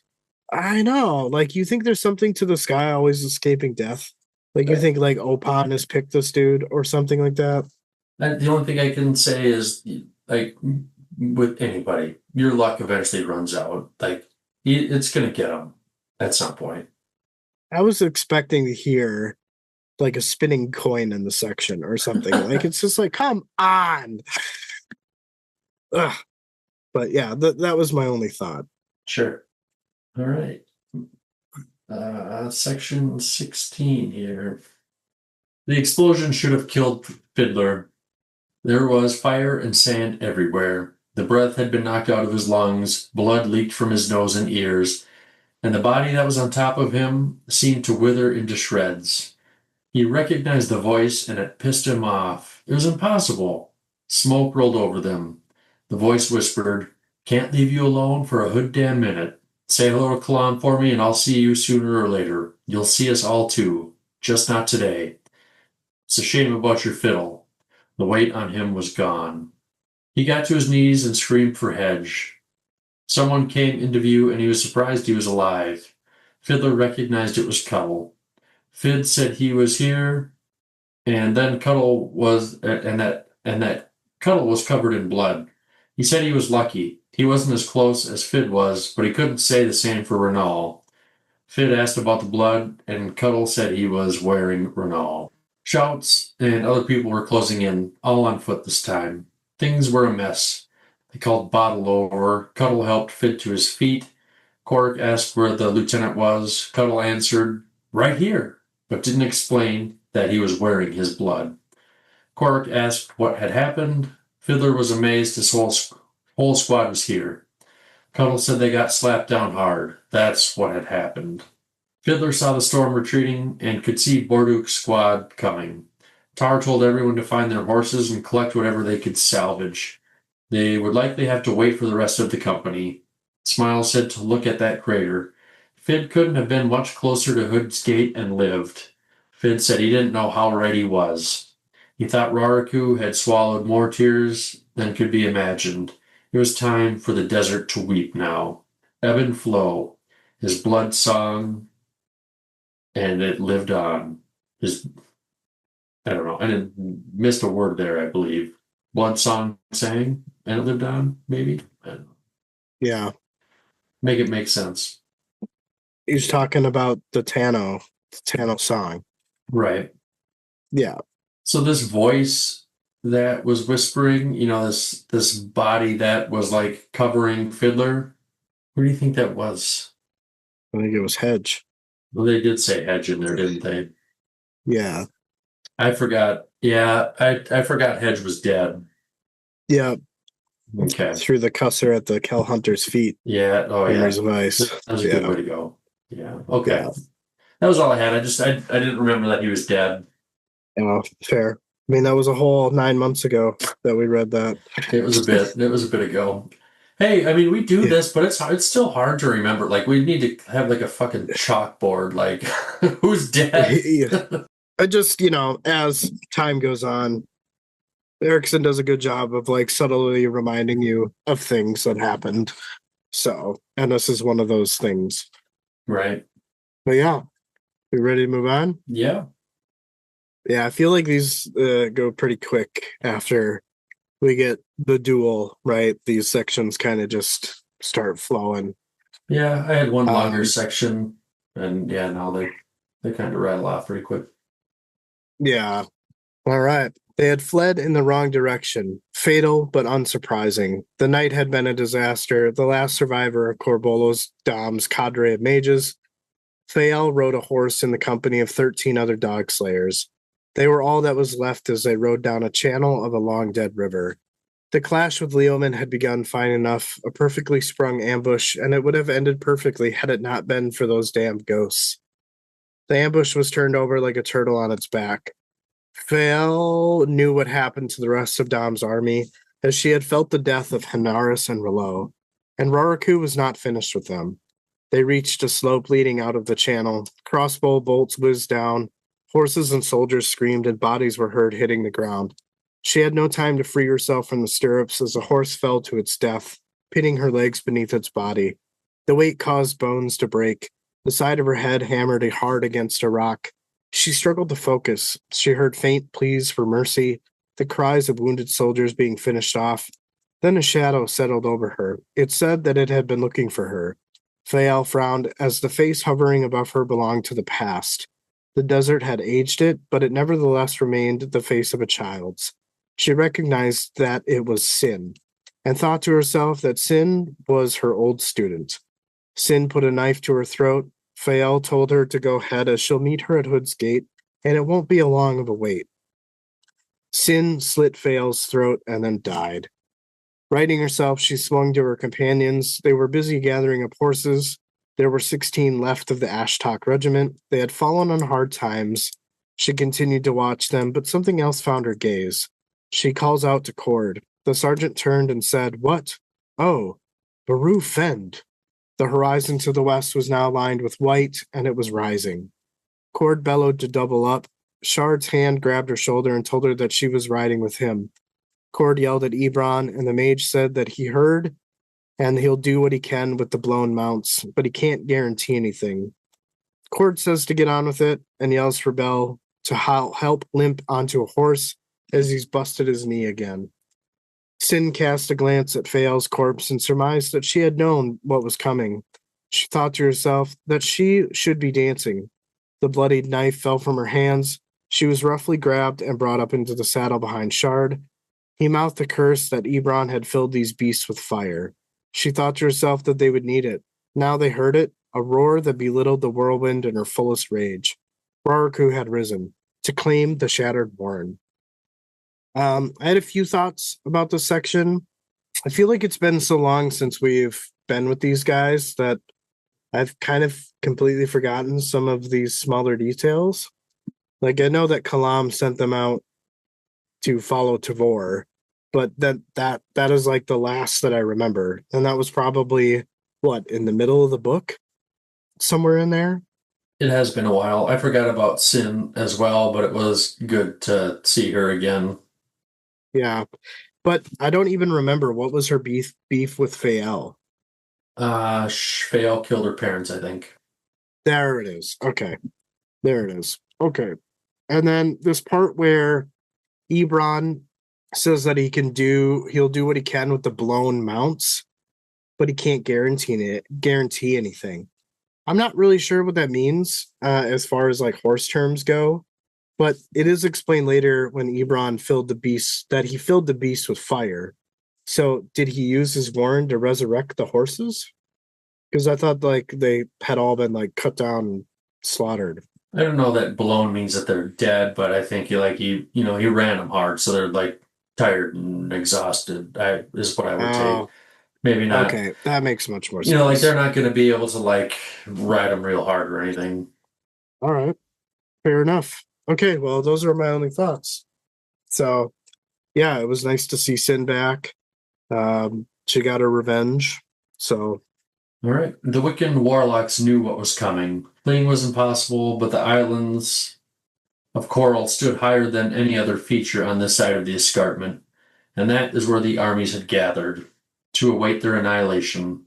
The sky to the north was a massive wall of white clouds. A wind blew through the oasis. Then the sound reached them. A roar of cascading water rumbled across the desert. It seemed the desert held more than bones and memories, ghosts and dead cities.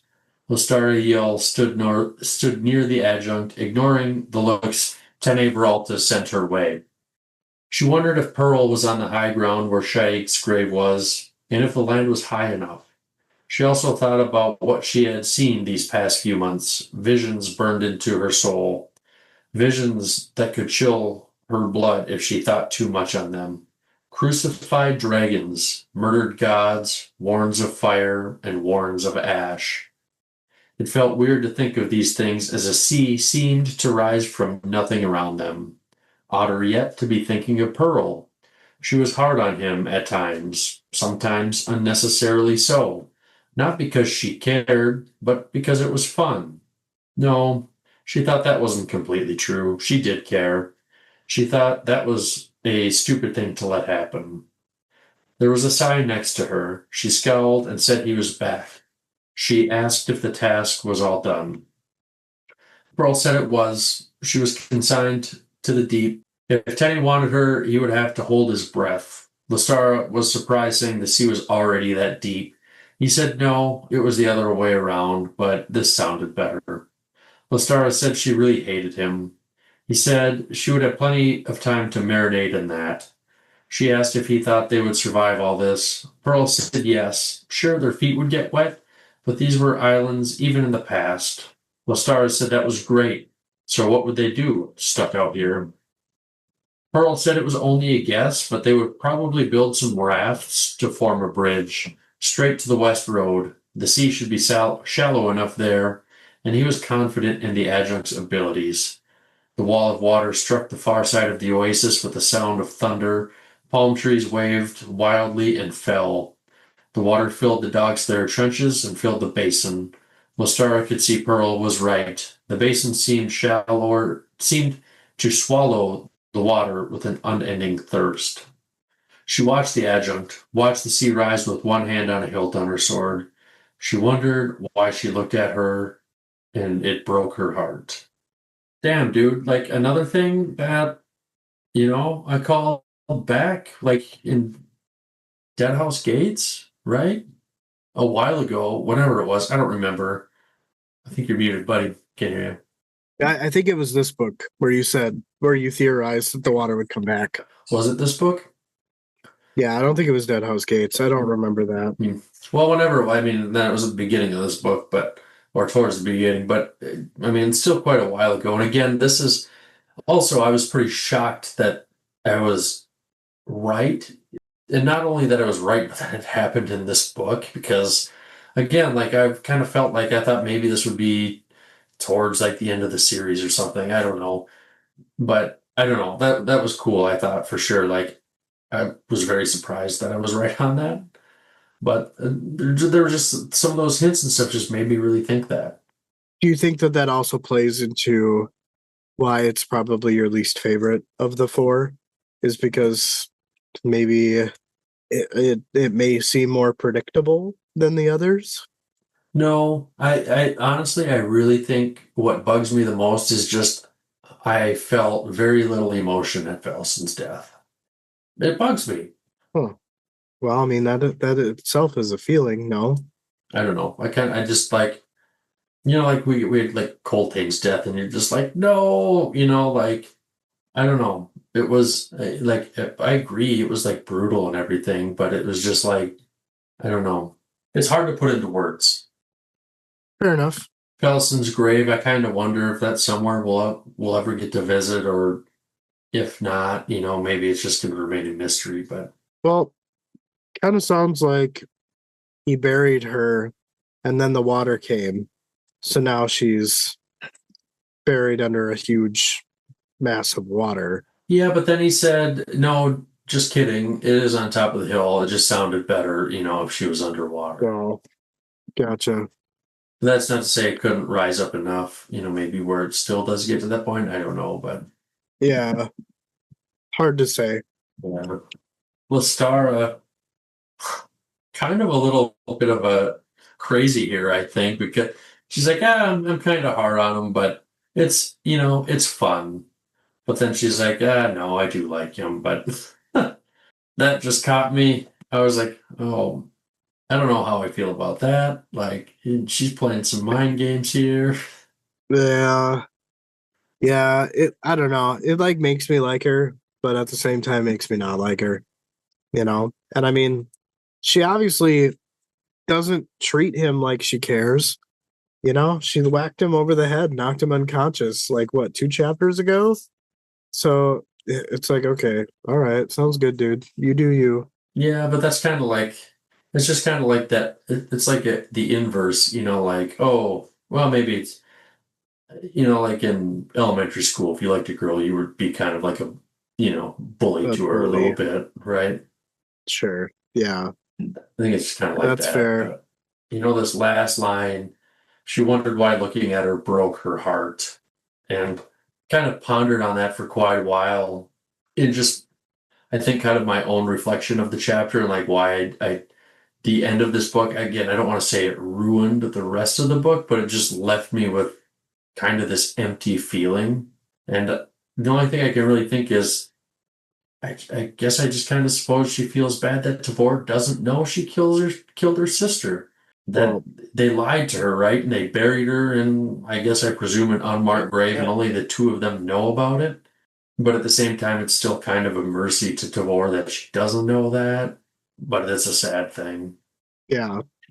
Yeah, I would imagine it's probably the guilt is weighing on her soul because, I mean, her and Pearl are one of the only ones that know outside of the Apocalypse Army, but they're not going to say anything. Yeah, and now I gotta live with that. So that's all I got. All right. Ready to move on then? Yeah. The sands were settling on the carcasses of the horses. The three squads sat or stood waiting for the rest of the Legion. Bottle had walked up the road to see the source of the commotion and came back with news that it was the sound. The sound was a sea, a damned sea. Its song was now in Fiddler's soul, warm, almost comforting. They watched as Karza thundered his jag horse westward along the road, dragging something that kicked up dust. The image of that stayed with Fiddler long after seeing it. It could have been a ghost, but he knew it wasn't. It could have been their worst enemy, but if he was, it wouldn't matter now. Not right now. A short while later, there was a startled shout from Smiles. Fiddler turned in time to see two familiar figures step out from a warren. He found himself grinning. Old friends were getting harder to find. He knew them, and they were his brothers, mortal souls of Raraku. The land had bound them together, bound them all, beyond even death. Fid was unmindful of how it looked, or of what others thought, upon seeing the three of them close in a single embrace. So, this part where they're talking about Karza, if he was their worst enemy, it wouldn't matter now, at least not right now. And that feels really foreshadowy to me.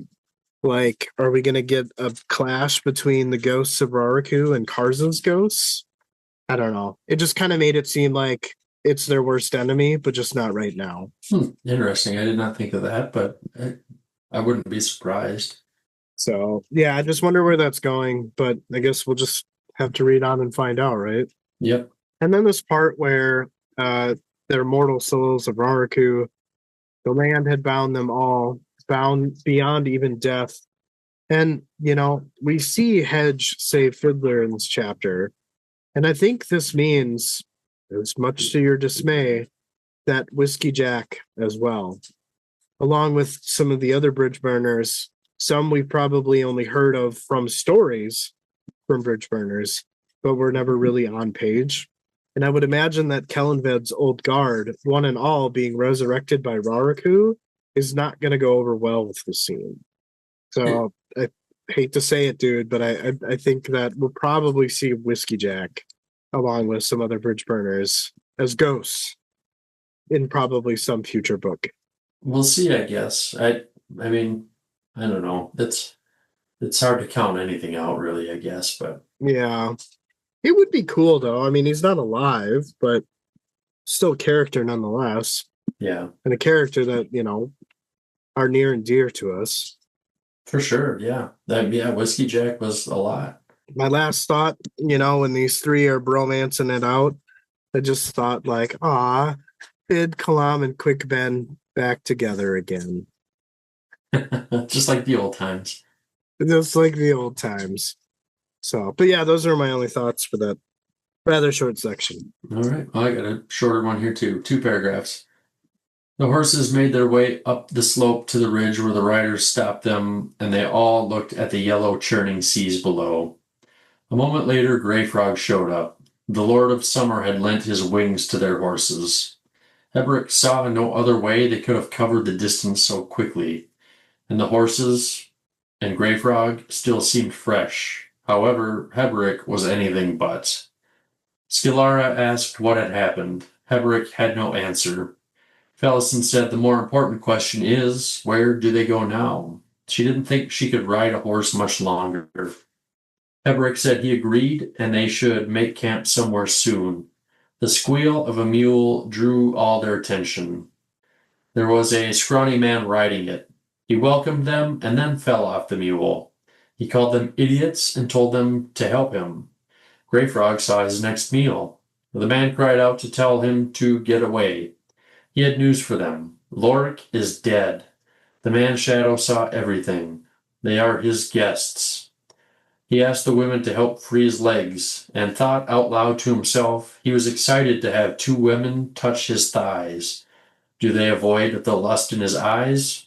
Of course they don't. He is a helpless creature, a potential father figure. Fucking Poost. What a weirdo. Fucking Poost. Yeah, I know. exactly. Such a weird dude. Yeah, I don't even like. Where do you begin with that guy? He's such a dumbass. I fucking love him though. I kind of wish Grey Frog would eat him a little bit. Yeah. I know that you didn't have any thoughts, but as you were summarizing, I had a thought. At this part where Lord of Summer had lent wings to their horses, as Haborik saw no other way that they could have covered such ground so fast. The horses, Grey Frog, still seemed fresh. However, he himself was anything but.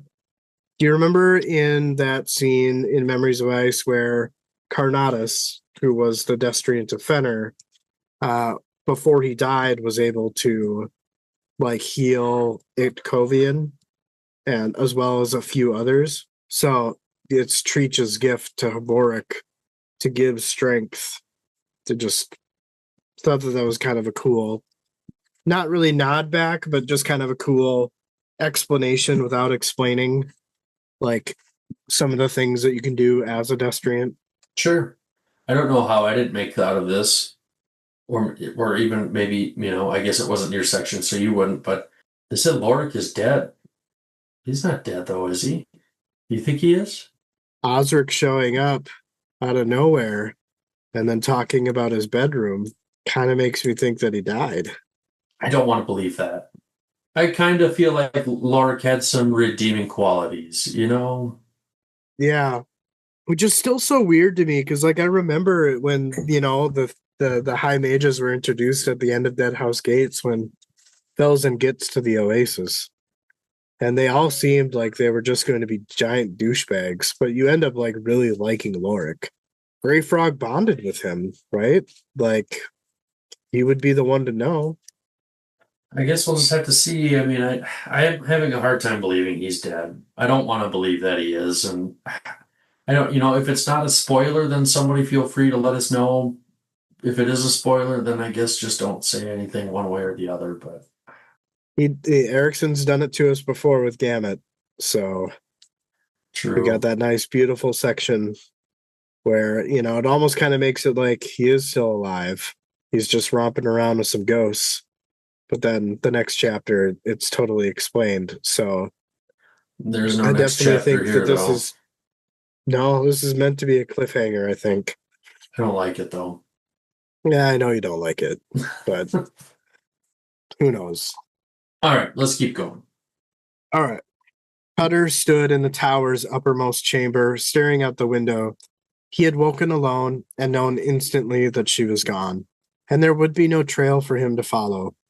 Hoost had ridden out on his mule some time ago, and Megora was nowhere to be seen. For most of the day he had been alone, until now. A voice said from the shadows that there were countless paths awaiting the Daru. Cutter said hello to Cotillion. He said that this wasn't Cotillion's first visit, as he had spoken with Apslar in this very chamber. The rope asked if Apslar had told him. Cutter shook his head, and Cotillion explained that she had made her decision, and hers alone. Cutter said that it didn't matter, but wondered at how the rope saw countless paths when he saw none worth taking.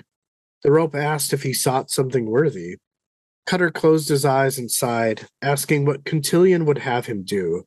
The rope tells the story of a man who was once tasked with guarding a young girl. Upon his death, drew the attention of Hood himself, and now the man is the Knight of Death.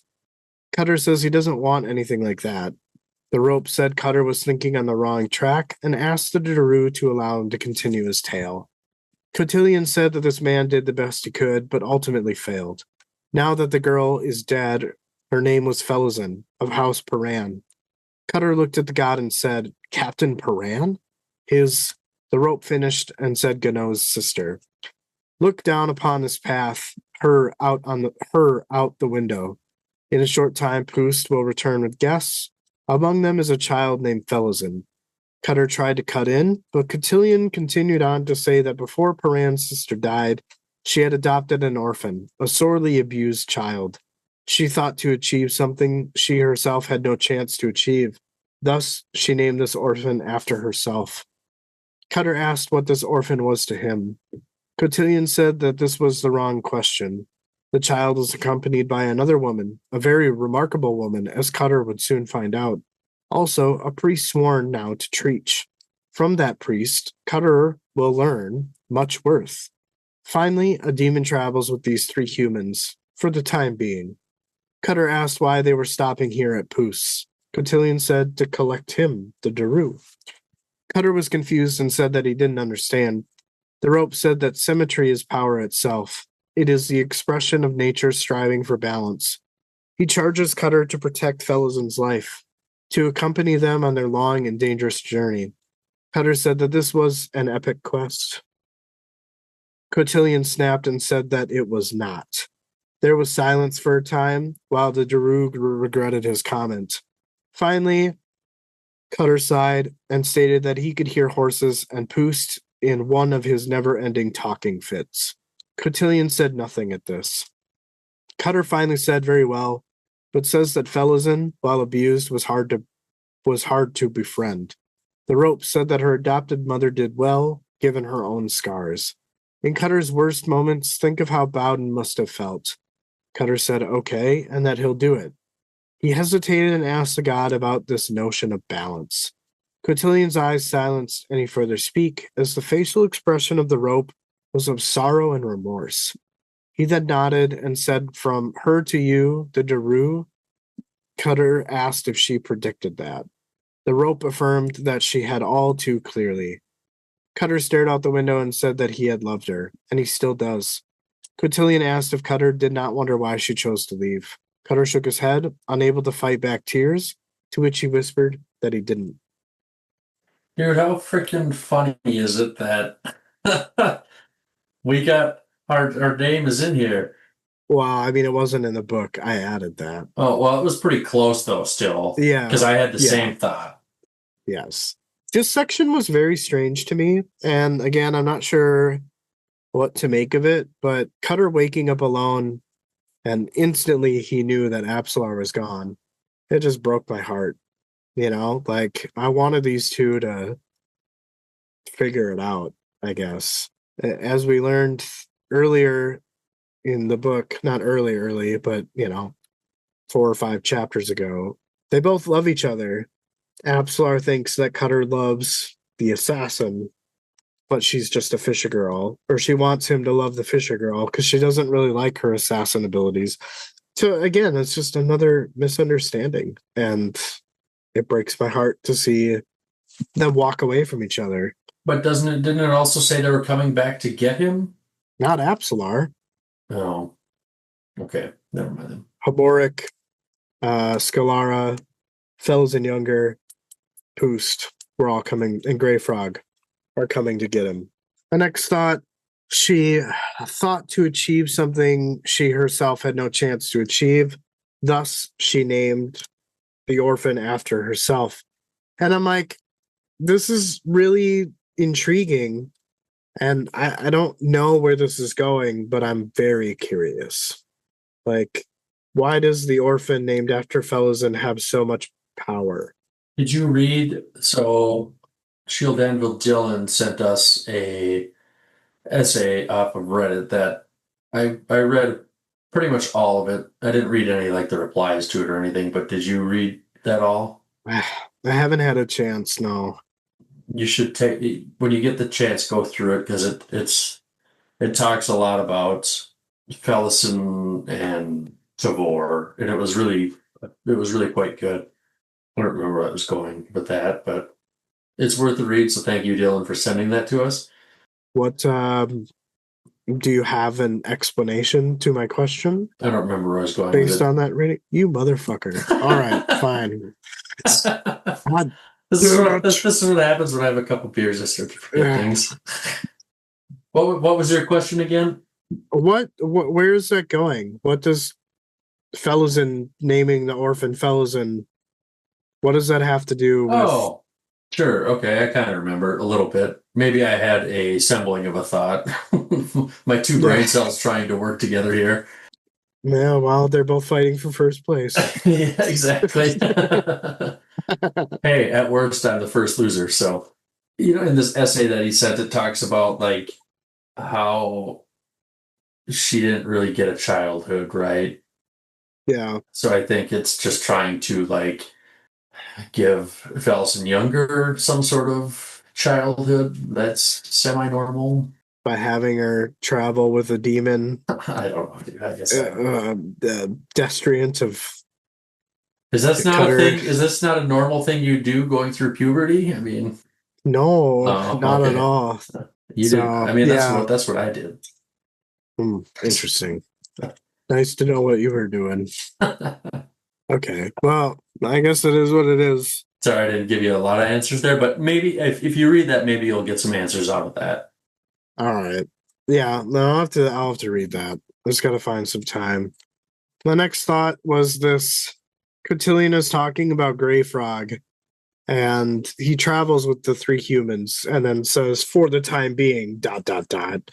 And I'm wondering if like maybe there's some contention for Grey Frog, or like does he die now that the bond with him and Lorik is severed because Lorik's dead? I mean, I don't know what that means. And I'm like, what the fuck? I don't know. I mean, well, you're assuming Lorik is dead, but Yes. Grey Frog also didn't die before he met Lorik. But he was on the edge of death. He was. Yeah. I don't remember. Maybe he just has a different path to go down. I don't know. Yeah. But there's also this part where, Cutter's like, okay, I'll do it, but then hesitated and asked the god about the notion of balance. And like Cotillion like has this sorrow and remorse in his facial features, his expression. And like did Cotillion like I keep going back to the gut feeling that Cotillion and Amanus like they had something to do with the death of Felzen. Like it was part of their game. Maybe. And so now, because they have a part or a role in it, by tasking Cutter to protect her is their way of balancing the atrocity. You know what I mean? Or trying to. Right. So, it's just, I feel like this is the one section in this chapter where I'm like, the fuck is going on? So, the last thought I have is Cutter asked if Apslar had predicted this journey for him. And, they're talking about Apslar seeing his fate. And I wonder how this plays into that balance thing. And is it because both Felsen Elder and Bowden are dead, but Felsen Younger and Cutter are alive? Did Apslar see that Cutter would need to protect her or Felsen, so she chose to leave because her love for Cutter would be a distraction? I guess I'm failing to understand what this is a balance to. Like, why is Cutter protecting Felsen and traveling with these people and Grey Frog? Why is that balance? Balance to what? Maybe, Bowden tried to protect her and died, so he needs to try to protect her and survive. Or is it like the name Felsen lives on through Felsen Younger? That could be. I think that makes sense. But isn't it interesting how Felsen's mom was named Felsen? You know what I mean? Like, is there something about that name or that legacy that needs to be protected constantly? It's not something I have an answer to right now, but maybe we'll get one later. I would imagine that, yeah, the more will come up as we. I would imagine that we're never going to see these characters again. So I'm sure that there will be conversations or, instances and interactions and things like that. So I'm willing to wait, but it's got me curious. Well, it's hard not to be. Right. All right. I believe this is the last section here before the epilogue. But this is your last section. Period. Yeah, House of Chains forever. true.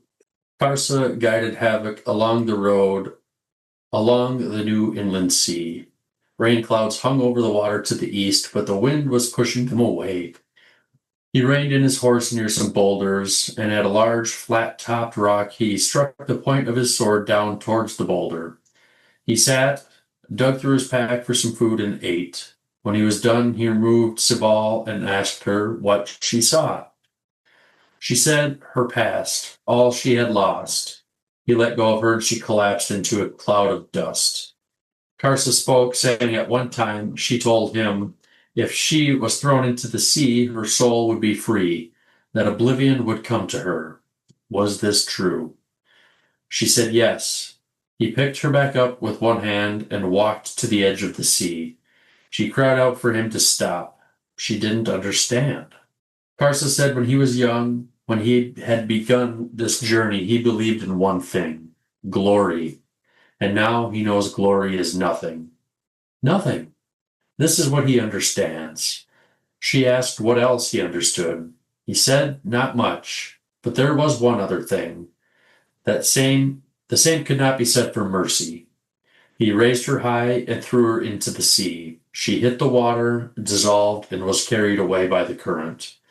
Karsa faced his sword, saying, He, Karsa Orlong of the Urid, at Teblor, witness, my brothers. One day I will be worthy to lead such as you. Witness. With his sword on his back and back on his horse, Karsa rode west. That was a pretty cool ending to the book. But I guess I don't really understand how, he drops her and she collapses into a cloud of dust. How do you just pick up a cloud of dust to chuck into the ocean?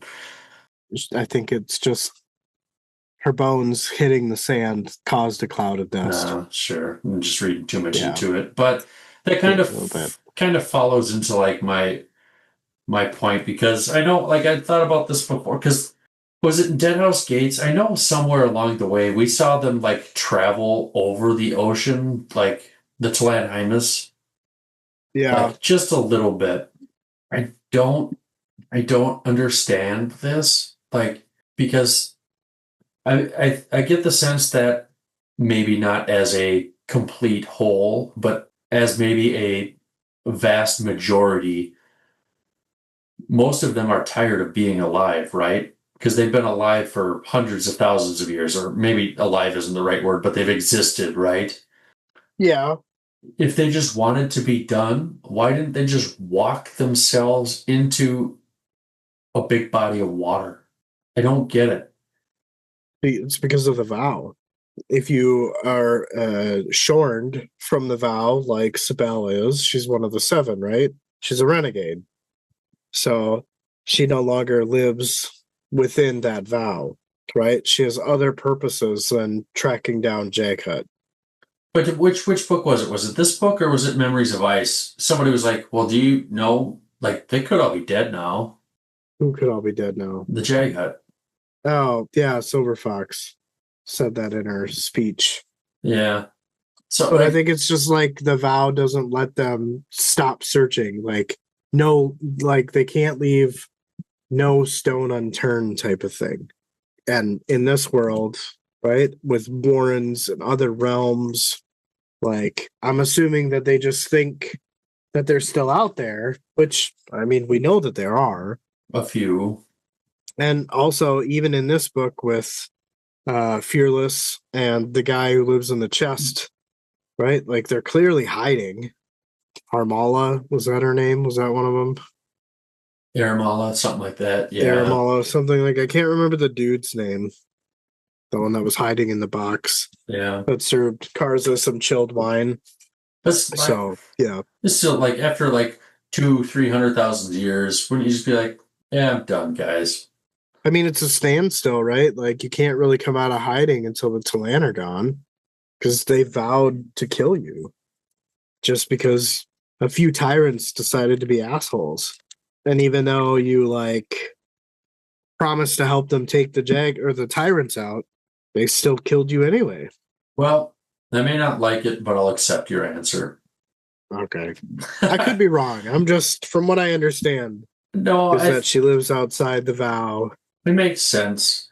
But even like, okay, well, like, what if like you just had a line of all the Tlan and Karsa just one by one chucked them in as like a workaround, like, oh, please don't throw us into the ocean, Karsa. wink, and he just did, like, does that get them past the vow? I would imagine that if they're in the vow, then if they were tossed into the sea one by one, they would just be floating bodies without any way to move.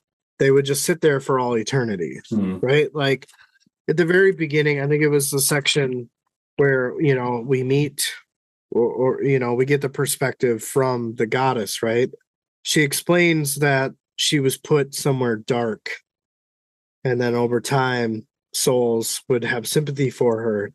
Well, what happens when, I mean, we saw it with the Talani mask that was cut down, and then I think Pearl and Lystara stumbled across him and they set him out, his head set him out to overlook some type of gate or outside of, you know what I mean? Like, basically their way of dying is being left alone, unable to move, unable, all they could do is talk, right? So that's what happened to the goddess, is they couldn't kill her because she was immortal, so they just put her somewhere. I think they tossed her into this ocean, is kind of what it made it seem like, which is another similarity here. But the difference between Sibel and the goddess is that the goddess was able to escape the vow because of her madness,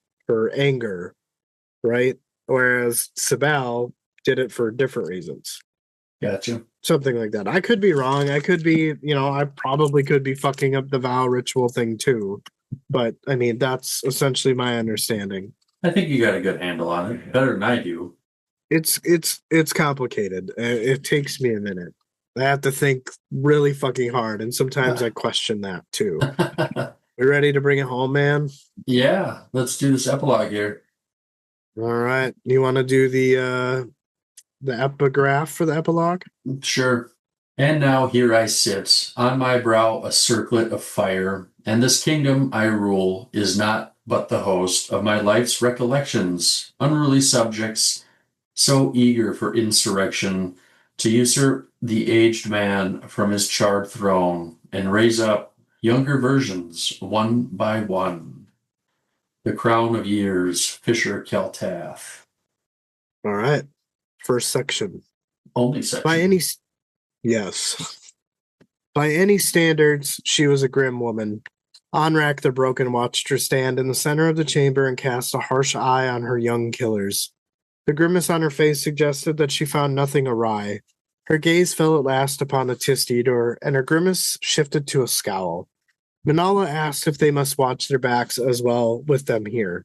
Troll, seated on the floor, said that he found no easy way to convince her that they were trustworthy, apart from telling her a lengthy story. Manala asked to be spared and then removed herself from the room. Troll grinned at Onrak and said that he wasn't offended, as it was an unpleasant tale. Onrak said that he would hear Troll's tale. Troll laughed and said this was ideal for an unskilled storyteller. His audience consisted of a score of children who did not understand his native tongue and 3 different dead dudes. Only he would be the one weeping at the end of the story. Monarch Ochem slowly pivoted to Onrak and asked if the broken had felt it, and so sought a distraction. Troll was curious about this and asked what was up. Monarch explains that the woman who gave Onrak her heart before the ritual was destroyed in Raraku, the woman to whom he himself avowed his heart, just to take it back. In many ways, she was destroyed then, already begun her long journey to oblivion. He asked Onrak if he denied it. Onrak replied that he did not deny it. Monarch explains that the madness was so ferocious that it defeated the vow itself. There you go. See, like a camp dog that awakens one day with a fever in its brain. They, of course, had no choice but to track her down, shatter her, and imprison her within eternal darkness, or so they thought. Madness, then, to defy even them. Now oblivion has claimed her soul. Monarch cocked his head and said that it was a painful demise, but nonetheless. Troll hadn't begun his tale, but yet he already was crying. The two eaters studied the mass for a second and said that he wept because Anrak could not. Monarch turned to the broken one and said there were many things he deserved, but not Troll. He then turned away. Anrak spoke, saying that Monarch Ochum has traveled far from his mortal self, so far as to forget truths that were both pleasant and unpleasant. The heart is neither given nor stolen. The heart surrenders. The bonecaster did not turn around, but replied by saying that it was a word without power to the Amass. Anrak tells Mokum that he is wrong, and that the Amass simply changed the word to make it more acceptable, to such that it devoured their souls. The bonecaster replied that they did no such thing. Troll chimed in to say that Anrak was right, and they did. It was called the Ritual of Talan. Neither bonecaster spoke at hearing this. Troll continued on anyway and said that they had the nerve to call Anrak the Broken. There was silence for a time. Anrak's gaze remained fixed on Troll, and he was a creature capable of supreme patience. Anrak thought that to grieve is a gift best shared.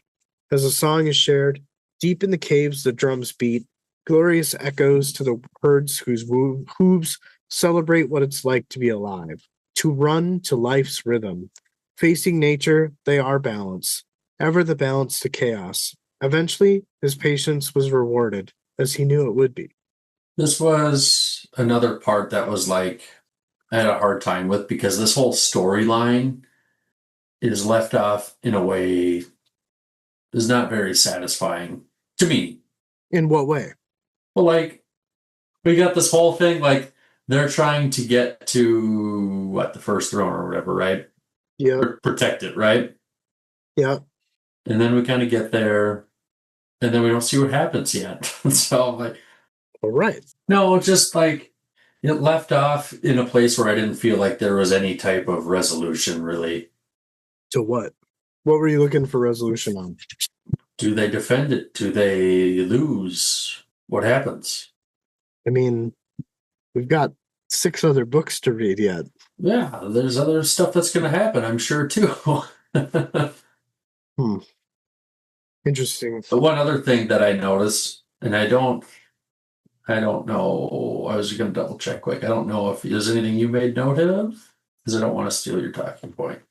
Oh, just say it. It's fine. Oh, no. Go ahead. Do I make a note of it? I think so. I think. Oh. So, go ahead. Okay, well, my first thought was when Troll says that he would only be the one weeping at the end of the story. I just thought that was funny, because before this, there was consisted of a score of children who didn't understand his language, and then 3 indifferent dead dudes, right? Like 3 emotionless dead dudes. So only he would pretty much be telling the story to himself, right? So Right. I thought it was funny. And then my last official comments, I think I have more that will probably relate to the vow/ritual thing. Monarch explains that the madness was so ferocious that it defeated the vow itself, like a camp dog that awakens one day with a fever in its brain.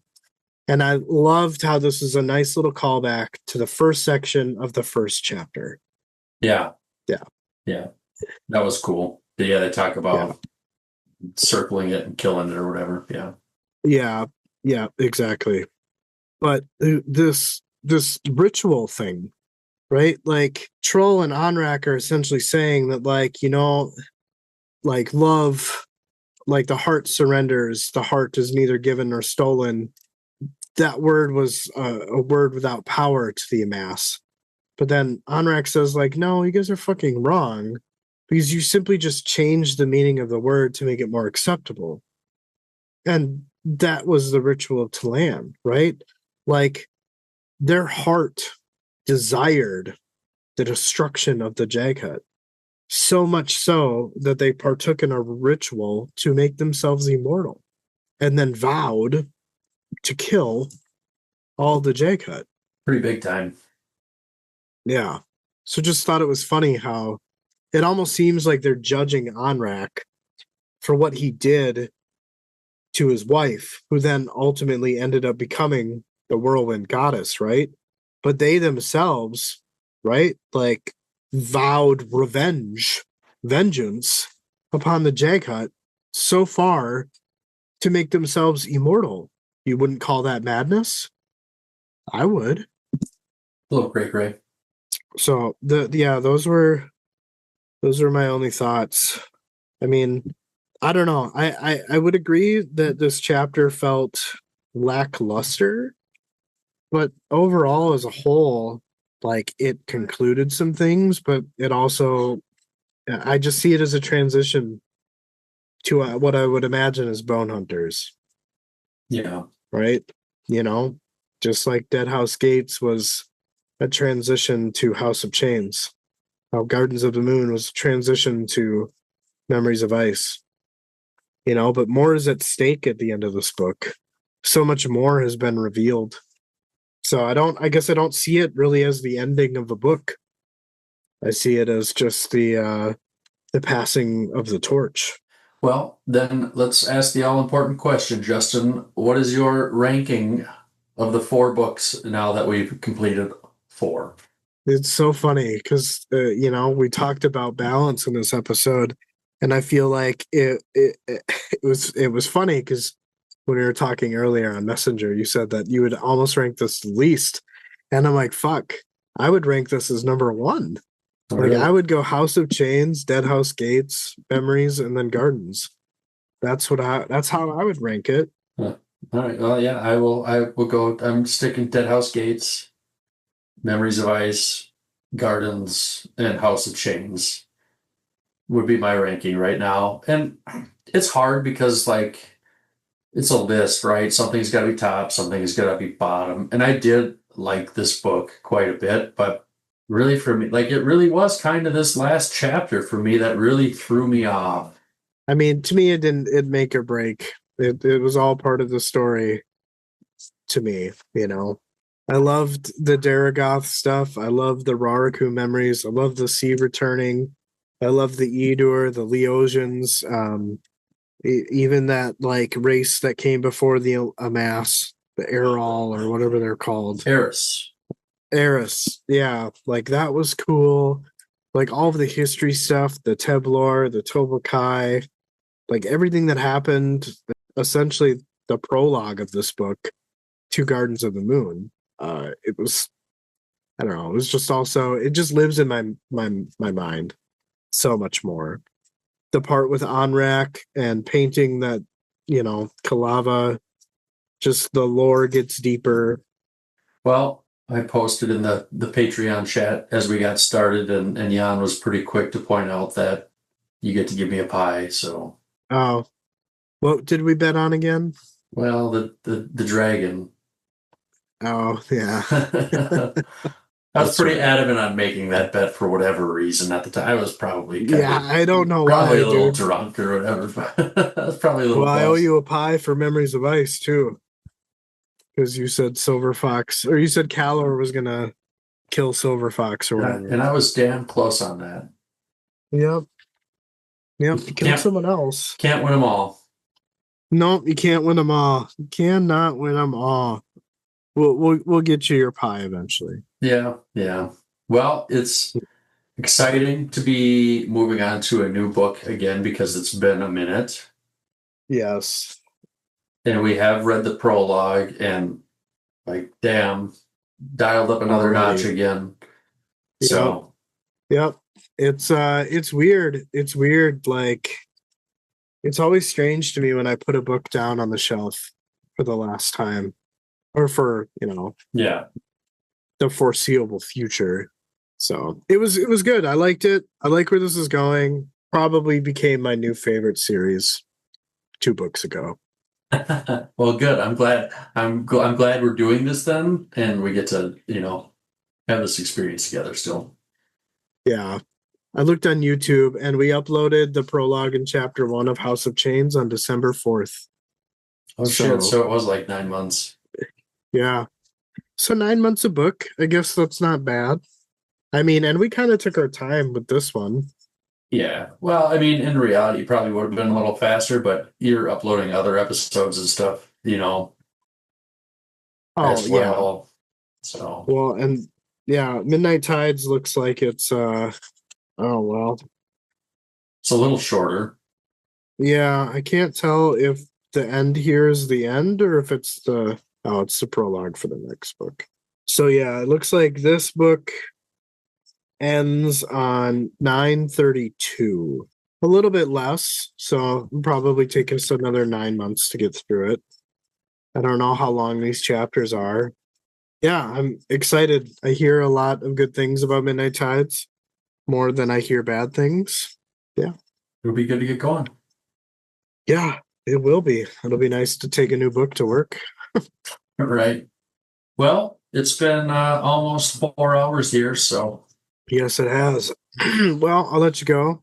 You can get some sleepy, and yeah, we'll talk soon. all right, man. Have a good night. Congrats on finishing a book here, and looking forward to continuing our journey here. Yeah, you as well, dude. All right, man. Have a good night. Bye, dude. Bye.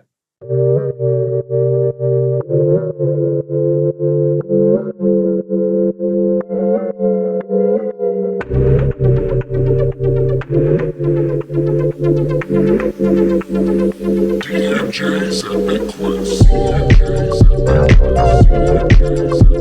Quest.